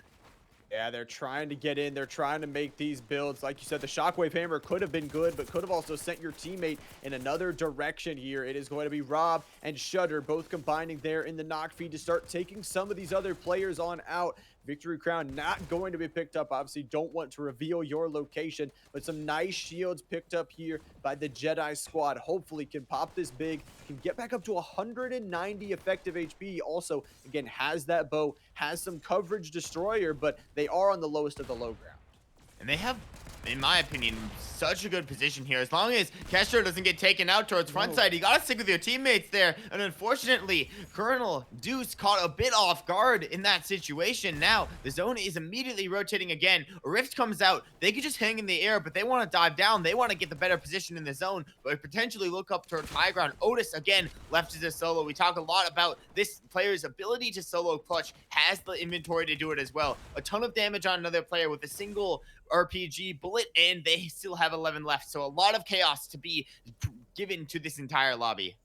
So much chaos about to ensue, and like you said, so many stacked teams here on the high ground. It looks like Deuce and Colonel have found their way up there for a minute, but other teams are trying to fight for Shutter once again, picking up eliminations left, right, and center. 7 right now for Shutter and the squad. 107. Shutter shotguns another here. OHVA just going crazy in this end zone. OHVA going absolutely crazy, but unfortunately left as a solo. And we look at height, the duel that took it's now going to be contested. It's going to be Deuce and Colonel just trying to hold down the high ground. They have Memphis and they have a decent amount of materials, but most of them are soft mats. Most of them are wood, so it's going to be very easy to shoot out by a team like Jacob Gamer and Mystical, dominating the low ground. This is the fight we've seen so many times. The question is, can Jacob Gamer get back up to contest it? He goes for the shot. It's going to be white damage, but misses the shotgun as well. Shockwave bow back up to the high ground, looking to find this player. Multiple shockwave hammers going off in the feed, and they're going to have to settle for the low ground for the time being, as there's so many squads still left in this game. Yep, 6 players still standing here. It's going to be Jacob Gamer, Mystical trying to finish this one out there, walking it slow, walking with the Storm Eye right now, just holding, again, not a lot of match to work with, just using what they can. A nice 90 from Mystical will open up this fight as all these other players. Shockwave Hammer sends Jacob so far into the Storm. That one is going to hurt. Oh no, Shudder is going to get found here by Colonel, Jedi Deuce, possibly the Jedi Squad, holding, finding this high ground. The Shockwave Hammer on the low ground from the teammate. Once again, oh no, Deuce gets knocked. It's going to be all down to Colonel here trying to pitch it on out. Jacob was the one to find it. Still 3 standing strong. Jedi also taken down. This is a 1v1 once again. It is Colonel trying to use the Shockwave Hammer. 69 HP, 1 shield to work with. The rocket launcher in hand. It needs reloaded though. Still some brick being built on the low ground. A nice shot there, destroy some of it. Looking for where this player's next build is going to be. Not taking any of the storm tick just yet, but it is slowly closing. And Colonel lasts longer there with the build. It is going to be once again the Tops Jedi Squad who take game number 1. And that was so scary as the player dropped down from high ground. Didn't time the Shockwave Hammer just right, but luckily they had Colonel in their back pocket. They had that clutch factor. I gotta give a shout out to second place there. Otis, who was the solo from the beginning of the moving zones, made it all the way into the top 2, outlasted Jacob Gamer, outlasted Shudder, outlasted Spooky, and a lot of our top competitors. If you just get outlasted, that might be enough to boost you on the lead, boost you down on the leaderboard and boost your opponents up. Exactly. Yeah, and we talked about that placement points are the biggest points. They are the biggest amount of points, and obviously getting second, such a huge chunk in that, even as a solo, like just playing as long as you can, surviving as long as you can, and getting towards that point. Your team has to be proud. We're proud, and obviously we're also proud of the top squad. That dub, I mean, they were a duo that whole end zone and just found a way. They're like, oh, high ground's free. We'll go take that. I mean, didn't I tell you the top squad is moving up at the start of this game? And you can see it at the moment. They jumped up, I believe, 2 to 3 places last week from week 2 to week 2 to week 3. Yes. And now they're looking for another amazing jump on week 3 to week 4. I could definitely see it happening with an early start like this. I could see it as well. And we talked about it, that any single team that gets into that end zone is dangerous. Every single team in this lobby, the skill level is so high that you can't count anyone out. As a duo, as a solo, these squads are earning so many points and finding a way towards the end that, it's such a tough fight to get through, but, they find a way. They do find a way. The top squad takes the game number 1, but we still got two games left. Stay tuned for a lot more Fortnite action.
Welcome back, ladies and gentlemen. We are here once again with Stride Esports League and Fortnite week number 4. One game of varsity done. We got two more to go. Now, War, that was a pretty good game, number one, and I don't know if I'm ready for two more.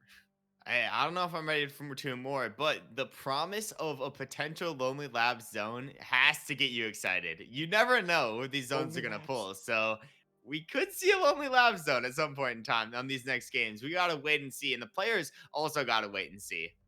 Baiting me. I feel it. He wants to he wants to give me the chance, but I'm in for it. Okay, Lonely Labs. We're going to Lonely Labs. Please, just one time. I'm, That's I'm all I gonna say need. I'm gonna say Citadel this time. Okay, Again, it's far away from Lonely Labs, and when can Llama be right? never. Once per season at most. I'm gonna lose it. If it ever goes Lonely Labs, I'm losing it. I'm sorry. Like, Yeah. we need it. I need it. I I need it. I mean, it's those end games that are the most crazy. Obviously, we had a very flat end game just south of Frenzy Fields in the previous game, but it's those end games in the mountain area or in the area around the ocean that sort of make me as a player go crazy and also me as a caster go crazy. I know it may suck to play at some points in time, but I mean, if they're playing it and they have to adapt to it, it's really fun for us to watch. I love that. I love mountainous zones. That's why, Lonely Labs is my favorite. But, I really think, yeah, mountainous zones are really fun because they have just the such like the elevation change. It's a nice chess match of you could take the high ground, but then everybody up on the mountains can see everybody else on the mountains. And then, there's the cavernous where you can play a little bit safe down in the little ravines, or, maybe you could get shot by the teams that are up on the high ground. And besides, like we're playing build Fortnite. People should be able to build up, down, left, right, whatever way. It's just fun to see all around. I mean, the talent of these players is probably one of the most exciting things to see. We've seen so many exciting solo clutches throughout these games. We had, I believe it was a 1v1v1 there at the end if Jacob Gamer was that third team standing, and you really don't know where the game's going to go until it finally ends, until that last shot is hit, or in the case of the last game, until the final player is eliminated to zone. Yeah, you don't know. You never know with these lobbies because there are again so many stacked up teams that even one player from each squad it's such a danger, and it comes down to those like really tiny circles right at the end of it, and anything could happen. Anything could happen with these clutch plays.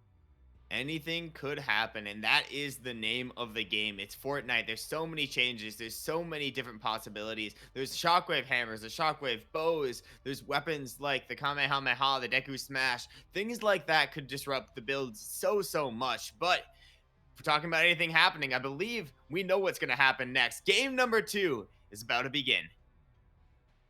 Up here we go. Game number 2. Like you said, destruction meta very heavy at the moment. We'll see if any of those weapons do come out in the later stages of this game. Nonetheless, possibly a contested landing here between AK Bear and the squad. So have to watch out. It looks like a little bit early. Going to be able to pick up that red eye rifle and also the keg. The keg is possibly huge here. Could get all team members up to full shield.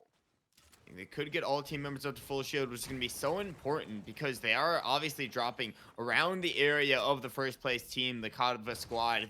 And that is a dangerous thing to do. Even if you've been dropping in the area a couple times and you know, you or at least you can try to expect where they're going to go. You never really know for certain where a team's going to push until they actually do it. Players have so many different plans and there's so many different variables impacting your rotation. And speaking of rotation, it looks like the zone decided it's not going to be a Lonely Labs zone again. We're going right down south. It just makes me sad every time. But I have the faith. I have game 3. There's still one more game today that could be Lonely Labs. Okay, it still could go that way. It could still definitely go that way in the next game, but we got to focus up on this game. Game number 2 of Varsity Fortnite for Stride Esports. And there's been a couple of switch ups to the drop spots in the place that one team was previously contesting. A new team has found their way in. No eliminations, so we know that these players are just, switching up drop spots to maybe play around in new places, maybe find out where they want to go for the playoffs. And that's another important thing we got to talk about because there are going to be playoffs and finals. There is going to be a winner that is crowned, and it sometimes helps to experiment around with what's your favorite POI, especially when you're dropping in against the same players over and over again. You got to know exactly what you can do. I know it was a little bit more prominent like last season because we were having 3 different regions collide for that, for those playoffs, and obviously for this, all the three regions are already collided for the regular season as well. But then you needed to know multiple different locations, because if there was another team that was going to land right there, it's okay to contest. We've talked about that before, that it's okay, but it's so risky. There are so many RNG factors that come into play that might just not be good. So, like you said, just trying out different places. Maybe you like another place better. Maybe, it's just better for that day. Maybe it, has some more resources. Maybe it has some more things that, you want to try and focus on. It could be anything for these players. And I just like the experimentation. I love the experimentation. And you talk about it could just be better for that day. I mean, a place that's so good in any meta is Lonely Labs. You might be wondering why. It's just because the metal this season is so scarce. So it makes sense that you'd want to contest, but you got to remember the squad that's going there is such a powerful squad. MVCA has been holding down this POY, and they're looking to continue to do it as Izzy Bell cleans up that final elimination. Will it be able to clean that up? Like you said, a strong squad throughout the first couple weeks, and going into week 4. And we talk about it, this is kind of like the halfway marker for the regular season. This is where, this is where really, if you're going to change something, I would say either this week or after this week is the time to do so. Try and find those, that foothold. We talk about any team. You have a really good week, you close the gap on the leaderboard, and all of a sudden, you are the team to watch out for. And any team could do that. Even with a single game, a victory royale is so hard to come by, especially with lobbies this big and with the players at this caliber. But with a single victory royale, you can jump yourself up 20, 25, 30 points, depending on the amount of eliminations that you are receiving with that victory royale. I'd be assuming it's at least a couple. So it could be a very big week to climb up the leaderboard. You look at the leaderboard, teams are split off by 10, 5, maybe even 2 points in some situations, which is the situation we're seeing with third place and fourth place before this week. So we're going to keep our eye on those teams, focused to see who is making these big shakeups and who is taking home these games. Yeah, I want to see it. I want to see a new team take it home. Bay's Original going to be taking down some eliminations as well, as we're kind of getting in towards this first storm closing. First one of the game number 2. C8 Sucks also going to be, not like their name, not going to be taking some knocks as well. Yeah, definitely taking some knocks in the feeds. Those early eliminations are going to be sometimes the easiest to come by. You find players that don't have the most loot or are dropping in split drop spots, and you're able to capitalize. But once you start your rotation, once you find one full squad in a car crashing into another full squad in a car, it can be all out chaos, especially when you have a loadout like Reeves here. You got really both sides of things. You probably have the best weapon for close range in that Thunder Shotgun, the legendary variant, and then you have one of the best at long range, the DMR that deals so much damage. And I think I saw a llama out in the distance, out in front of that team. So they could be looking at another very powerful item, the Chug Cannon in their inventory. Yeah, I know bullying llamas it's very mean, but it does give you some good resources. So that's why you bully me, right? You get like a chug cannon off of like bullying me off of Lonely Labs or something. I don't think we should be. I don't think bullying is good in any regard. They're just temporarily removing it from the lobby for their own benefit. Yeah, of course. Got to get the weapon obviously in the inventory as well. And in those inventory as well was some grenades. I know we kind of talked about it in that open series, but that igloo fight could have been a lot different if there were those grenades. So I'm interested to see, how they play around them. They're such a basic tool that can be used so many ways. There's so many different ways you can utilize grenades, and there's definitely a learning curve. That people talk about, oh, this gun's a little bit harder to use than other guns. I think grenades, even though they aren't a gun, they are definitely a weapon, and they do have one of the steepest learning curves. There's a lot of things you can do. You can play around with your marker, of your teammates' markers, to throw the grenades in a unique way where they will explode exactly when you want them. But obviously, a learning curve.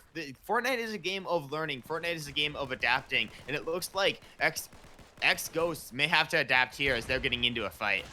Yeah, they're getting into a fight here. AK Bear looks like going to be taken down at the start of it, but some nice flame bow will start to burn down that wood and burn down that structure and burn down especially the flooring in a, water area. That is a nice play to have. Looks like they will grab that card nonetheless here. Going to pull out the bow once more, but it is Blueberry, the next one to fall. So possibly a rotation that needs to be a little bit more hurried up now from X14 Ghost and Muzi, because again, it looks like just a team waiting for them on the inside of that zone.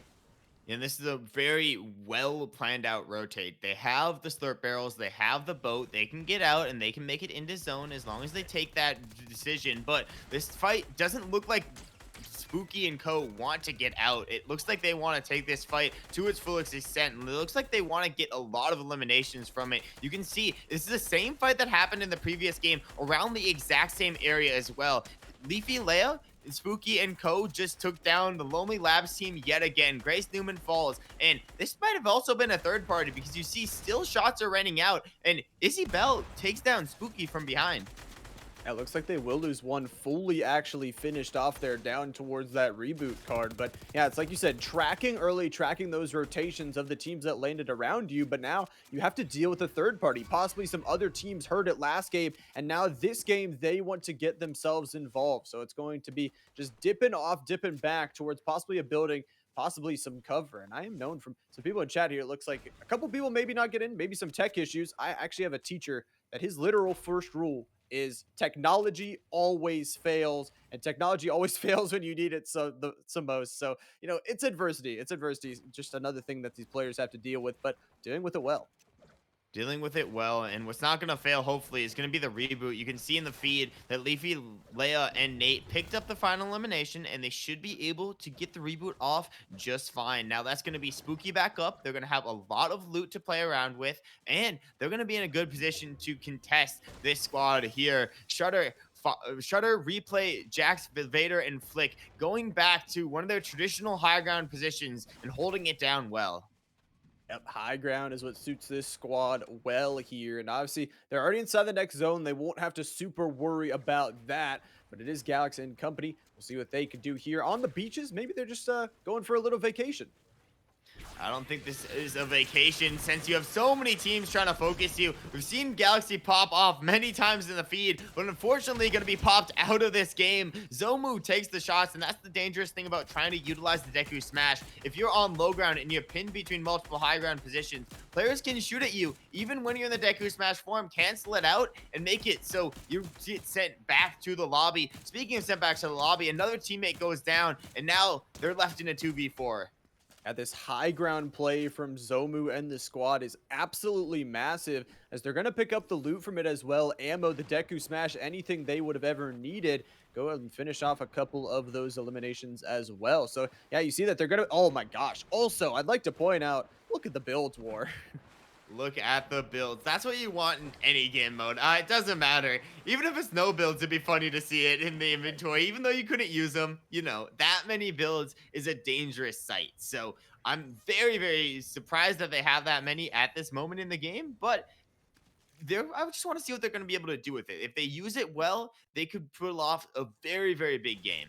Oh yeah, and that's going to be huge. I mean, that's what we want to see from all these teams, to just pull off a big game. Frenzy Field, though, is going to be the location right now of Fixios and the squad, who be rotating through. Look like they'll get some chests as well, and I like it. Again, they have some of the destruction tools in the inventory. They have only the red eye rifle and the bow as the only two weapons here for Fixios, but a lot of healing. Those splashes, once again, and those minis, they're going to be set up and ready to go. They're going to be very set up, very ready to go to compete. They have multiple cars that they can take. Probably just going to decide on one to rotate with as a team. I love the truck, and I love the augments you can get with the truck, especially that augment that allows you to amp up your entire truck and make it sort of maxed out on HP, and with the extra abilities like the chonker tires that you can have on top of them. Very, very powerful item, but they're looking to make a powerful statement on the lobby. They see a fight happening towards the edge zone, and they've dealt a ton of damage to one player already. So now they have to look and question, is it a good time to push out towards zone to get that elimination? Yeah, that's the question you have to answer for yourself. Obviously, it's going to start to tick heavily very soon. And, you said that they have this really nice rotational tool in that beefed up truck, which they're going to use to try and get out. I'd also like to point out, though, this zone is really tough if you are not already a current resident of it, because a lot of it is just water.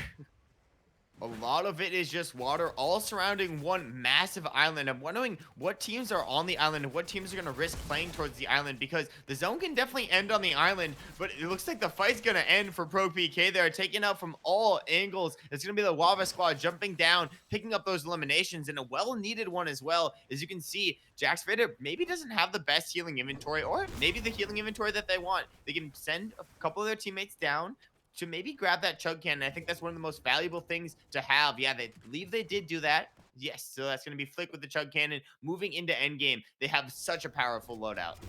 Now that's huge. You talk about taking a good fight at a good time and getting yourself some healing that will definitely be necessary. Clam Bucket, though, and the squad member of Anonymous will be trying to make their rotation a minute and about 10 seconds until this storm does fully close. They are on one of the slower sides of it, so they don't have to rush super hard. And also, just collecting some resources, making sure they are ready to go. Now, I'd like to point out no HP healing items in the inventory, but 6 grenades and a Falcon Scout. I love that.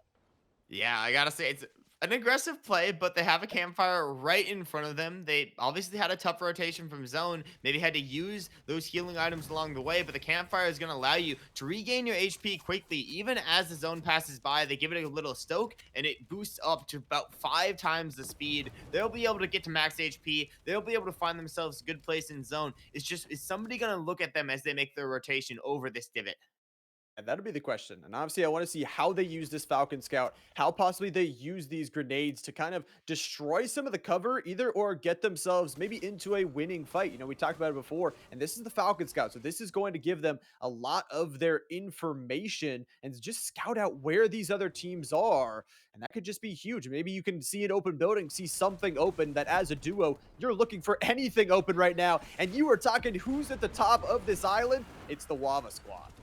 The OHVA Squad taking the high ground, at least playing for the high ground at the moment. They don't have it right now as Flick tries to build up, but unfortunately gets a ton of damage dealt to them, has to drop back down, has to reset with the team, doing a great job of that so far. Look at how they're playing. They have 3 players all in one box, 3 players who maybe need healing, who can all benefit from this shield keg, and they're using every utility as a team. They're not burning it all just on one player. They play themselves inside of the building, and hopefully are going to be able to find a way to take this high ground. RPG goes straight up, but no player dropped down just yet.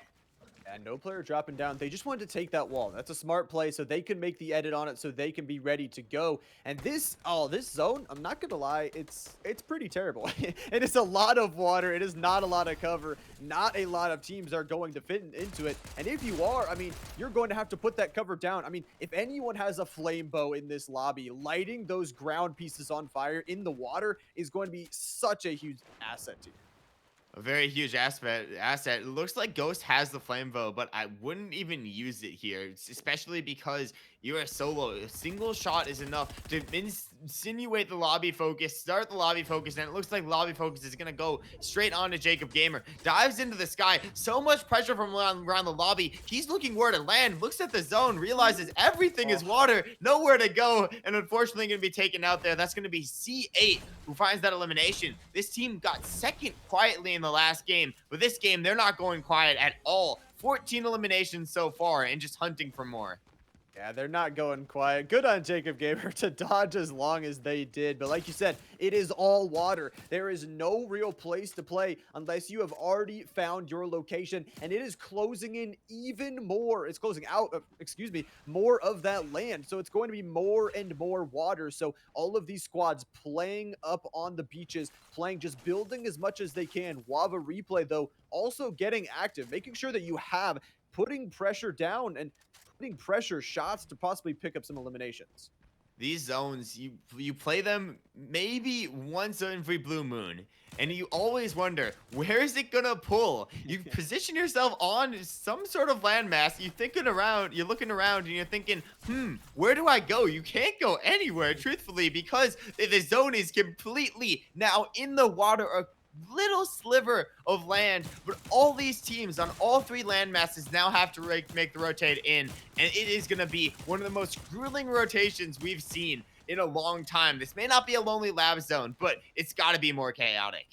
Yeah, it's going to be very, very chaotic, and it is going to be a chess match between all of these teams. If you rotate in too early towards this water, you're just going to be the target of all of these rockets, of all of the demolition. You rotate in too late, though, there's going to be a million teams already set up and ready to go. You have to find the perfect fine line between those two. And it isn't a race, even though it is swimming. It is definitely not a race to get in. It's all about the timing. It's all about the coordination. It's all about not getting lobby focused. But the focus has already started for the team on the edge. NCVA is under pressure. They have builds in front of them that they can utilize to sneak their way in, but they're heading right into another team.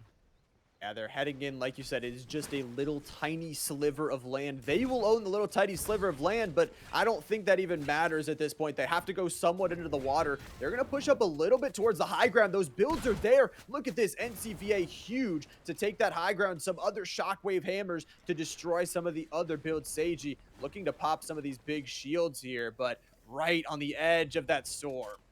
Sage realizes that they only have 10 bills left. Make that 7 now. Trying to make the rotation in, but they only have enough for one box, so they could invest it now, but they're not in zone. They might have well invested anyways, though, as C8 finds the elimination onto Seiji, takes the player out, and now 15 players left, and they're looking left, right, and center, and all they see is the water closing in. Yeah, it is water and other players. That is all you are going to see. You have to have patience here. That is the most important thing. And obviously, I think OHVA's still on that high ground. Not 100% sure, but you know they had a really good position up there. Maybe it was NCVA, not sure. But OHVA replay also going to be taking eliminations, and that's important. You know, taking and putting pressure on all these other teams because it's going to start to shrink even more and more. It will keep on shrinking and shrinking. These Fortnite zones are unrelenting. They will not stop moving now. Players need to heal back up. Players need to get this inventory, and they need to get out. They have so many builds on the side of certain players, but for Shutter, it's not about the builds. It's about the survivability. It's about keeping yourself in the game. Sure, you got to build forward to do that, but there's so much pressure from the entire lobby. Wants to tarp himself in to make him feel like a solo or a full squad, even though he is truly a solo. And now just lining up the shot. Tries to take on a full squad, a big tag to start it off, another one to follow, and now doing a great job of just holding down this layer and dominating this fight. Gets a big tag, gets sent straight into the air. That'll allow some repositioning, but look at this team on high ground. That's going to be the NCVA squad raining down fire. Shutter's got to make some major moves if they want to stay in this game. Yeah, but finding a little bit of space here, we will see it is going to be Bay's Original that was popped on out. Bay's Original actually caught by one of the other teams, Otis. Again, remember, this team got second last game, now looking for another big finish. 12 players still standing while this Storm Eye keeps on shrinking. I believe Shutter, though, found their way in. They found some sort of box to play with here, but it will be the NCVA squad. They are going to hold the high ground, and they are going to be the kings of the hill right now. They will be the kings of the hill. It's a question of materials and a question of longevity of this high ground. You wonder, will they be able to find anything big? You see Bay's Original goes down in the feed that I believe only leaves one squad left, the squad on high ground, the full team of NCVA, and they're just looking down hunting. They have 7 eliminations so far, but they may have not been able to get the full refreshes because you see the mats are just not looking the best at the moment. Luckily, the zones aren't moving yet, but in 10 seconds, that's going to change majorly. Yeah, that is going to change very, very heavily. Like you said, the build's starting to run out here. For Ulysses, actually down to about, I would say, 16 builds there. Couldn't see it 100% sure, but it is fights already going out. Otis is getting some eliminations here as this Fixios that have to drop down a little bit. Some of their high ground, they didn't have the builds. Look at this, 0 builds in the inventory there. It's going to be Roxy, though, going up into the air. The Nimbus Cloud will get them some sort of coverage and putting them right near the edge of that next zone as it starts to close in further and shift itself. And this zone is still over water. They're not giving the players any chance to breathe. They're forcing them to swim or tarp themselves through this end game. 8 players left. Spooky taken out. NCVA losing tons of members, but Shutter staying in the game. Multiple knocks. And now Clap Bape and Otis left as a duo at the moment. 21 eliminations, though. They're looking for more. They're hunting for more. But is it the time for the eliminations, or is it the time to see if you can just secure the win? Exactly. You need the win here, but 21 is a lot to go with. It's going to be 5 players standing. Roxy is the next one eliminated. Rob gets found out there. It's going to be the Shockwave Hammer to victory. Ow. What just happened there? There was I am just I'm so confused. I think Baffled. somebody got like eliminated by an RPG. Somebody went down to Storm. I can't even tell right now. Like I'm legitimately so confused on how Rob and Co won that game other than the fact that they were the center of the zone and then they are the only team that really had cover and then every team got eliminated around them. Yeah, I mean, it was the swing of the Shockwave Hammer or something, disrupting everything around them. Like you said, complete chaos there. Not a second for these players to breathe. Over water every second of that end zone. And I'm not even sure what team got second, third, and fourth. Even counting down that line, we do not know, truthfully. But we know the winners. We know who stole that victory royale. That's going to be Rob with the amazing positioning, the incredible plays in that game. They were able to have the center of the water zone, which usually isn't a good position to have, but they held onto it for so long. Maybe it was a forecast play, maybe not. I cannot be 100% sure. But either way, they really masterminded that zone and played the water zone to perfection. You talk about the forecast. I'm not 100% sure, but you talk about how it did get a nerf. That you don't get to see every zone, every single one after that, but it can be held in your inventory. You can wait towards those later zones and see it's moving here, here, here, and plan out your route. And that could have been such a huge tool. Like I said, I don't know if it was 100% used, but still really fantastic. Like you said, that middle of that zone is such a hard place to play, but they just found a way to do so. They found an amazing, incredible way to do so. And that's going to be the wrap on game number 2. We got one game left of Varsity Esports for Stride Esports League. And we'll be right back with the final game and more action.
Welcome back, ladies and gentlemen, to Stride Esports League. After that break, we done 4 games today. We got one more to go. War. We don't even know what happened that last game. All I know is it was an exciting water finish. It was such an exciting finish, such an incredible finish. And I've been asking for crazy games, but I might need them to tone it down just Yeah, like a let's. tiny, tiny bit. Like Fortnite gods, could we maybe get like something we can understand? Because I have no idea what happened. All I know is that I saw CASC with 21 eliminations in that end game. And I was like, wait, what? Even though that team didn't win, what is that point wise? That's a lot. That's 1 point for each elimination. Obviously, you get I think 10 for third, so it's like 30-point game right there. More than 30-point game right there. I'm not good at math, but I can say it's a big game. Hey, we're casters. Our job isn't to do math. Our Hey, job is to just right. say, big game, team did good. Yeah. Yeah. And you know what I'm gonna say? No, we need to calm it down, okay? But we can calm it down in one of the iciest locations in the map. Oh no. Only Labs. No, oh boy. I mean, I could see it going up there this game. It is the final game. So maybe they've just been holding back on you, Llama. Maybe it's Yeah. this game where they want to send it all the way up to the frozen tundra of Lonely Labs. And I'm sure the teams up there would love that as well because Yeah. we've every time off spawn, we are seeing this Lonely Labs versus Brutal Bastion fight. And if they can just hunker down in their respective POIs, I feel like both those teams would be just fine taking high ground positions and respecting each other's territory. They'd be happy. I mean, they've had to make super long rotations for all of the other games, so it's nice to just have a nice, relaxed one where you can sit with your friends in Lonely Lab. But maybe it'll go there. Like I said, I think at least we need it once at least this season. Come on. We definitely do need it once in this season, but I'm just excited to get into this game because the last game was incredible. I gotta shout out some of these teams that are secretly popping up on the leaderboard. It's teams that we maybe didn't even see last season and we haven't been seeing throughout this season's weeks. They're slowly creeping up. We are seeing the emergence of some powerhouse teams that I want to keep my eye out. Specifically, the team that got first, Rob, played the zone masterfully there and managed to get themselves a victory royale, not off eliminations, but just off the placement points.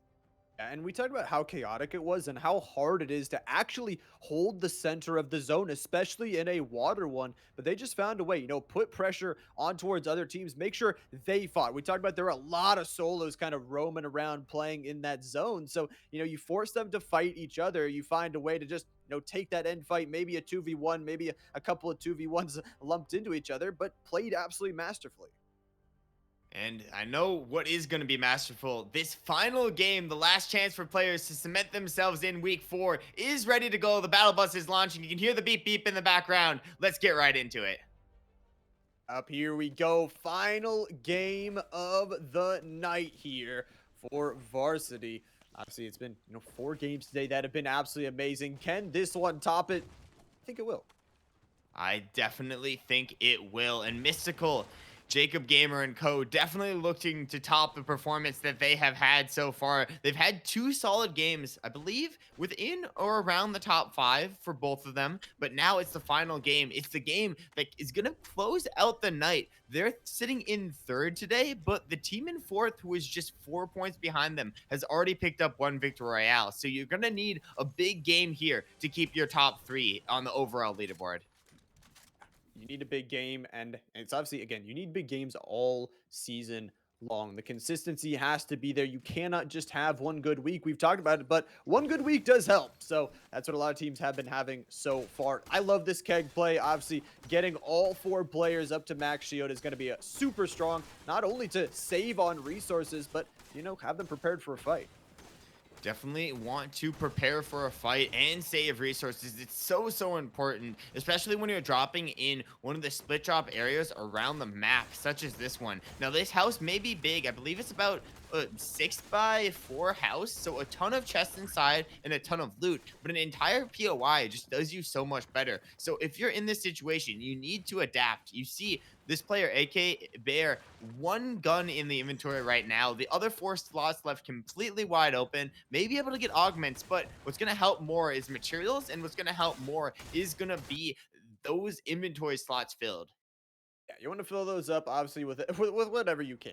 Whether that be another weapon, whether that be some healing, or like you said, just could be some other things, some movement things as well. Just want to have those filled. But getting materials is a huge thing. Talking about this split drop up here, pretty nice here from Bubhout and company that are going to have some metal there if they want it. It looks like they're actually going to group up a little bit closer together here, and maybe try and rotate together as well.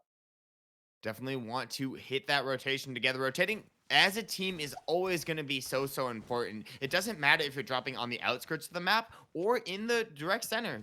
You always want to rotate as a team because you never know exactly where a player is going to end up. We've seen 3 zones, unfortunately, this one also going towards Lonely Labs and also pulling towards the southern side of the zone. So you may be able to find some predictability in the way that teams rotate, but overall, it has been completely unpredictable. And we know a lot of teams tend to switch up their drop spot like this team does. We saw them on the previous game try to drop north. This game, they're dropping south. But that's why you have to always be aware. You always have to be watching, and you always have to be expecting anything. You need to be. And we talk about there are so many RNG factors that come into a game of Fortnite, especially with everybody landing in different positions. The one thing that you can rely on every single time is teamwork, communication, and working together, because you're going to have those other 3 players with you this entire game. You better communicate, you better work with them, because if you could get that down, which all of these players, all of these teams really seem to do, that's just what success is finding that communication and finding the things that even in the chaos, you can find the calm.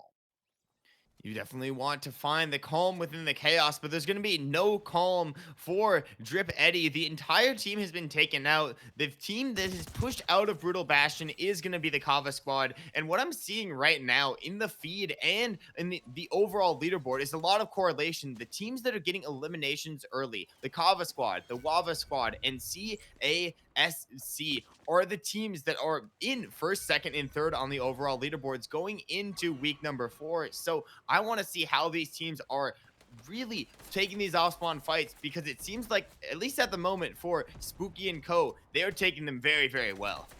And there's a lot of factors that go in towards these early fights that these teams seem to have taken into account, that, the faster you loot, the faster you rotate is going to be a faster fight for you and your team. Finding it once again, this fight, Spooky in 87 shotgun shot to open that one up is huge. Gonna take some here, as Shutter is going to get one in that knock feed. Also taking some burn damage. It looks like possibly that flame bow in the inventories of the opponents. But like I was saying, they've taken so many factors into account and set themselves up for success in these early fights.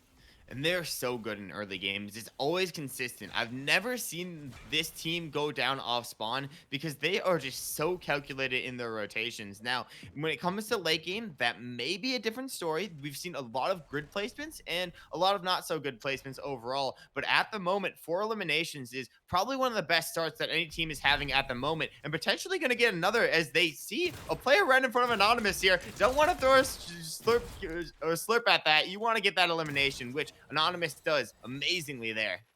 Yeah, beautifully done there. We'll be able to also pick up that slap juice. Not only be able to heal past that 75 shield marker, but once again, that slap juice just provides you with just a fast person. You're going to be able to run for a longer distance. It feels a little bit nicer, whether that be just 4 rotations or just moving around, looting quicker. And we talk about it, this teams, they're really good at just looting really quick, using that slap juice, pick everything up, get out of this fight, make sure a third party does not sweep you up so you can get out to wherever you want to be next. Maybe maybe whether that be another fight or whether that be towards the zone. Whether that be towards in their fight or towards the zone, taking your space and taking it well is what teams need to do. And Munchkin Battle and Co. no stranger towards this. Initially, they were dropping the outskirts below faulty splits, but now they've made the rotation up towards this northeastern side of the zone. Either way, they always find themselves in these positions, the outskirts of zone, with a very, very good amount of materials and a very, very good amount of healing items. And that is big going into the game because every time it's basically like saying, I have a chance at getting one of the top placements this game. As long as we don't get attacked, we play our game and we play under the radar, we'll be fine to do that. Now, if they're actually able to execute on that, that's another question. Because as you can see, the zone did pull away, and as the zone pulls away, as it pulls closer and closer to other players, I mean, you have forced to make those fights. You're forced to make those decisions. Those decisions are what impacts you in the game, and these players are just trying to do that their best. Yeah, they're trying to do it their best, and it's tough. You know, you talk about 20 teams all trying to play their game. It's not going to work out for some of them, and you know it's going to be different from game to game. There are going to be things that happen. There are going to be loot that doesn't necessarily go in your favor, and you just have to bounce back. You have to find a way to change that game plan, to alter it, and it's exactly what this squad is doing right here. A nice rotation. It looks like they're pushing a little bit outside of the zone, actually, possibly trying to hold another team out. It looks like they actually picked up some loot already. And I'm not surprised that they want to make this similar rotation, but they got to realize that with this zone, it's a potential that they run into the first place squad, the Kava squad, as they're making it. They've ran into this squad 2 times the exact same way, but this time they're playing it a bit more quiet. They're getting the information first and wondering, is this the correct decision? Little do they know, the Kava squad isn't even there. The Kava squad right now is eliminating Arctic. Yeah, they definitely are. They are in another place, another time. Obviously, it's going to be just Hannah here along with the teammate trying to make the rotation here a little bit far outside of zone, but just checking around, making sure that around you is clear. And pulling out that hammer as well. Also has the legendary Red Eye in the inventory. That is huge to have, especially on a player like Just 10.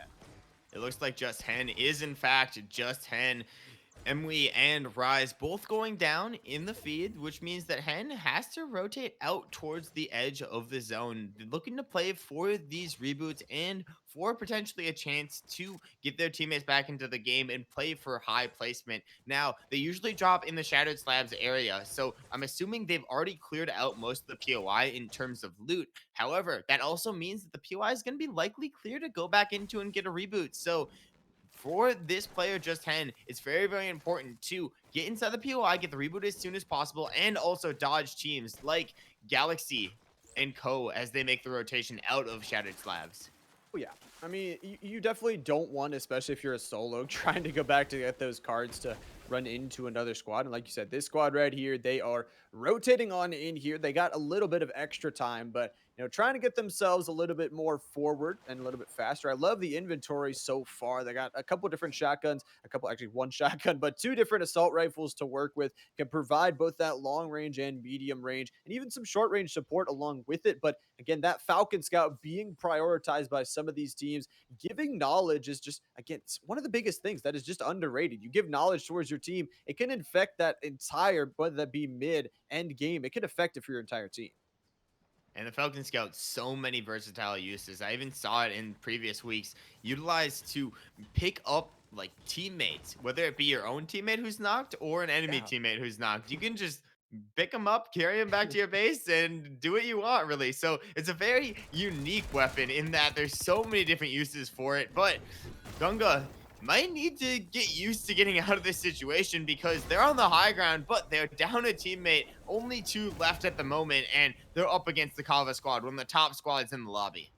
Yeah, Kava takes out one. They want to make sure they don't get any more lost out of that. So they're going to make a rotation. It looks like some builds possibly going to be built up. It actually looks like a gun, like you said, just going to be putting some shots down, actually. So has to make that rotation. Caught in an unlucky scenario here as they're just going to pick up the boat, try and get out. And, you know, we talk about that. Not losing your full squad, having the patience to maybe get 1 or 2 players out is such a strong thing, but might be driving right into another.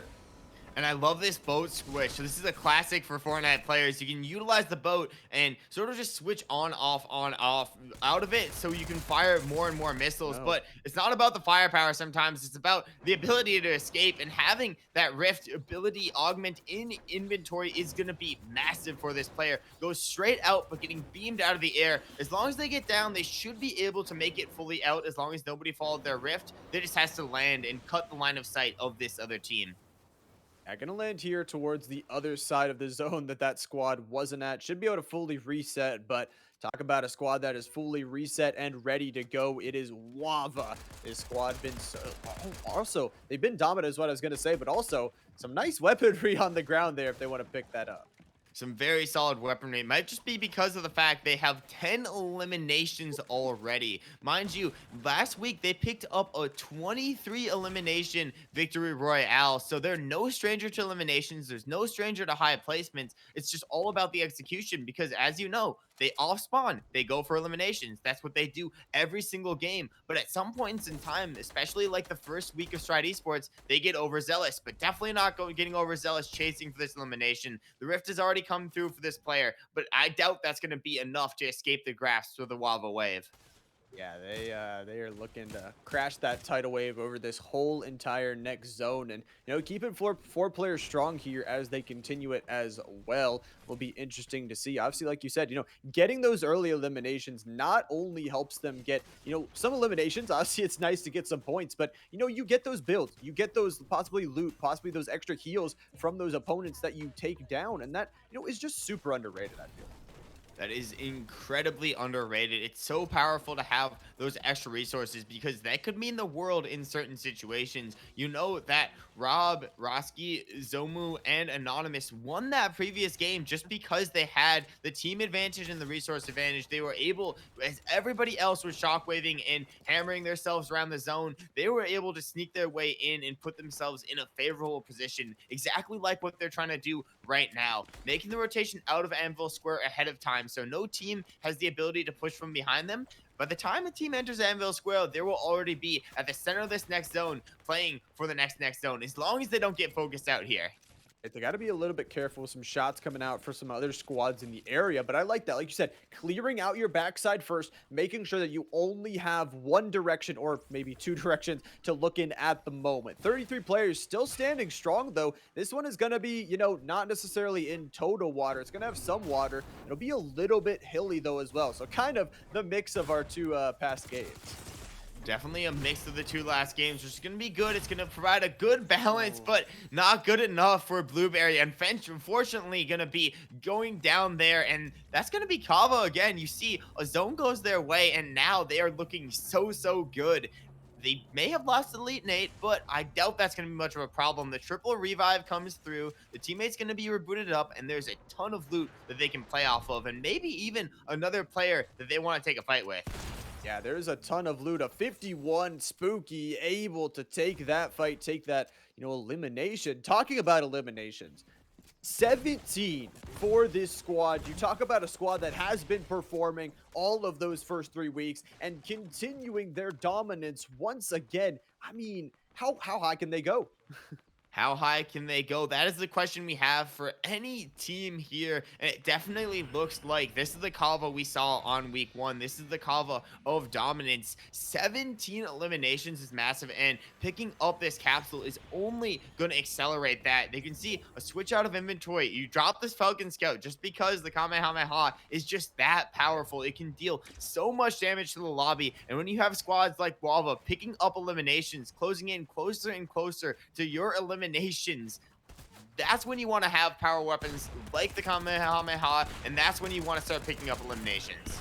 Yeah, that is 100% for sure. This demolition meta, you are either the ones getting, the demolition off, or you're the ones getting demolished here, and it is actually going to be Wava. It looks like down on this bottom floor. Like you said, there is such a long animation where you're stuck like mid-air out in the open in front of everybody, and Wava just recognizing that, able to take one player down. But unfortunately, they lost one player too in replay. We have multiple major fights happening at the moment right now. And Jax Vader's just trying to get the high ground, trying to get the advantageous position. They realize the only way that they're going to take this lead is that they take it by force. And this is going to be the fight of an absolute century. Multiple knocks already coming through on either side. A rift came out, but that hit multiple players straight up into the sky. As of right now, Jax Vader's only on a sliver of HP, but likely in the air. And Flick has to do a ton of damage if he wants to keep his team in the game.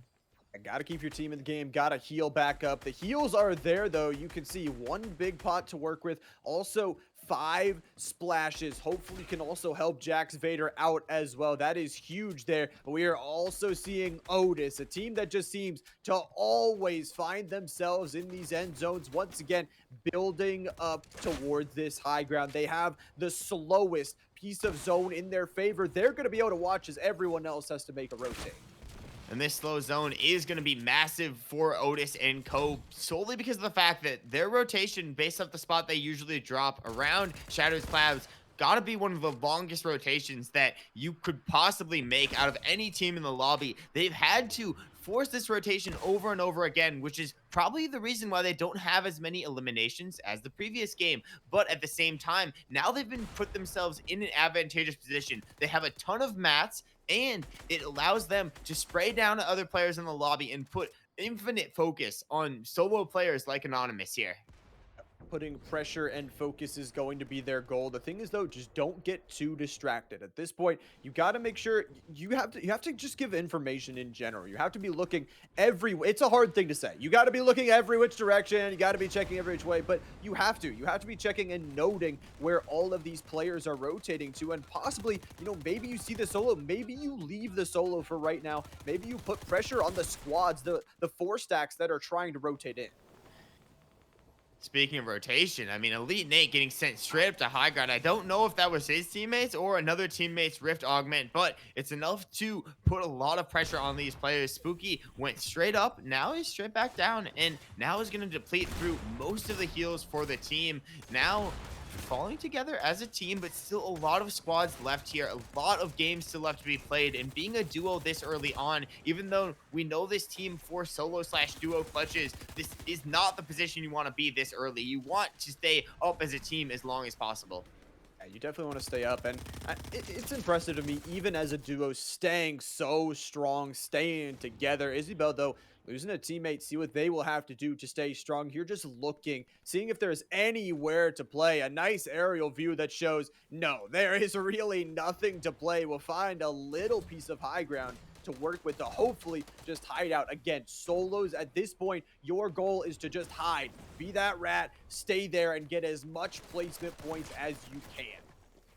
And for Bell, that was the play that they needed. Now they have sort of identified that a high ground was free and there's a high ground contested by another team. This Matt had the Rift Augment in inventory, unfortunately not able to benefit from it, but it sent Bell straight into the air. Now Bell holding on to this high ground, has the mats to do it. As long as the team doesn't tarp over, is completely fine. I believe there's actually going to be maybe a team above Izzy as well that the focus is going to be on, or Izzy just has to drop down because of the pressure from the opposite high ground. Either way, drops to the low ground, now has old builds below. This is a risky position, but performing very well despite that. Performing very well under pressure. That's what's going to be on all of these players' shoulders. Some pressure here going in towards this, some of these final zones. Still 19 players standing strong. You talk about 19, also 19 eliminations for Elite Nate, Spooky, and the squad right now. Looking for the 20th, but as a duo, again, they have not a lot of heals to work with. That med mist right now sitting at 95. Llama, look at how small this zone is. Look at the number of players left. We never see anything like that, and we never see this much chaos. A single Kamehameha was enough to disrupt multiple teams, find multiple eliminations, because players are just so packed. And now there's going to be Spooky, who's left as a solo. Couldn't really do anything. Just Hen, also a solo, has the heals, has the utility, has a ton of materials on them, but getting so much pressure from the rest of the lobby. Has to utilize these heals and fast. Otherwise, it's going to cost them the game. Still 13 players in this, and Just Hen is just trying to stay alive for a little bit longer. Yeah, just trying to stay alive. Just and I would like to point out, got like you said, so many eliminations there, right there, up to 5. That is huge, and getting yourself into one of these end zones and just finding a way to reset to get those heals on up. It is NCVA that were at a full 4. They lose Fixios, but still 3 at the moment. Oh, 19 HP, 9. Oh no, down to the Storm for Fear. It's going to be Ulysses and Saturn are going to be the 2 players standing from NCVA as a rift here from Ulysses tries to take them up to the high ground. You talked about it, War. This zone is shrinking and shrinking. It is not giving one any single space. Shutter still active here as they take 2 of those knocks, trying to take the high ground here for Ulysses, but down to 12 HP to work with. Saturn and Shutter both combining. Jax also taking 1. Players falling left, right, and center. 6 players still standing. It is shrinking towards such a small and tiny zone here. No one able to find any space. It's Flix trying to find something on their own. Shutter, Flix, Jax, Vader still standing as 3. Still somehow this squad finding a way in towards this next zone. There's going to be 5 left. Shutter looks like they will fall out of it. It's going to be Jax Vader to try and finish this one off. Jumping down, Jax Vader combines with Flix, and it'll be the OHVA squad, the OHVA wave, to take game number 3. And it feels so natural for them. It feels so right. Always seeing them get a win. Last week it was a 20+ elimination win. This week it's another 20+ elimination win to close out week number 3. And such an amazing end game. There were so many teams left in that tiny circle. We saw NCVA trying to clutch up, managed to sneak their way into top 2, but they stuck as a full squad. And I think that's what matters. You have these full squads. A couple members may go down along the way, but you manage to make it to those big placement points. Those first place, those second place is going to be what matters the most in terms of the overall leaderboard. It really matters. I just like to give props to every single player that was in that final zone. It was like 19. It was such, like you're talking about, such a small zone. They found a way to just coexist. And then it was one Kamehameha from heaven that just blasted through the entirety of all the builds. And all of a sudden, everybody's scrambling to find some cover. It felt like they were saving it. I mean, you only do get 3 charges, but you realize, wait, if we just don't use this for a second and let all the players just line up one by one by one by one, wait a second, I could get multiple people with a single blast before they even know it. And that's what happened. It felt like the second that zone switched to a moving zone, it was just a flip of a switch. It went from, you know, complete order, peaceful, nice, calm condos of builds between each other to complete chaos. And that chaos was super awesome for us to see. Obviously, it's stressful for the players. They very experienced in knowing how to play that. But man, the chaos in the end. And you talk about a big game for the team sitting in second place before today's games. Second place, popping off. And they popped off with amazing games. Not only that last game, but the previous 2 games, they were finding eliminations, they were finding placements, just like a lot of other good teams. And we could see some major shakeups on the leaderboard going from week 4 to week 5. I'm hoping for some shakeups. I'm hoping it tightens. That's what I always want to see. I know it's not a great feeling for the players to know we're 1 point ahead of the other team. We have to play this great game for 4 more weeks, but I want to see it. I want to see all these teams their best showing. I want to see going in towards these later weeks, towards playoffs, more and more improvement, more and more just new strategies from these teams. Yeah, and that's why you got to follow Stride Esports League. That's why you got to stay in tune with the Fortnite action. It is incredible. And just a reminder, it's not just Fortnite. We have other games here at Stride Esports League as well. Monday's League of Legends, Tuesday's chess.com. Today's Wednesday, and today's the day where we feature Fortnite. But Thursday's Rocket League, Friday Valorant. You got to give a follow, and you got to stay tuned for all the incredible action that we are featuring here at Stride Esports. Yeah, you definitely should hit that follow button. I'm currently followed. Like I said, I cast here, but those games so amazing to me to watch. All those other days, all these other players coming out to play, and sadly, no more playing today because we got through 5 games, exciting games. I don't know how I'm gonna calm my heart down. Yeah, I gotta go study after this, and after seeing that action, it makes me just want to try to even get close to the level that these students have been playing at for the past weeks. But I believe that's going to be it for us today, Llama. Sadly, I think that is going to be it. Obviously, a huge thanks to all of the players coming out and playing today, whether they played in open, whether they played in varsity. A huge thanks to them. Obviously, a huge thanks to all of their supporters, all their teachers, everybody that is helping them succeed as well. A huge thank you to obviously all of the admins for the tournament, setting up the lobbies, our production caddy behind the scenes, making sure that we get the best video out towards the audience. And obviously, a huge thanks to you, War, and I'll let you close it out. All right. Well, this was week 4 of Stride Esports League. Make sure to hit the follow, and we will see you next week for some more Fortnite action.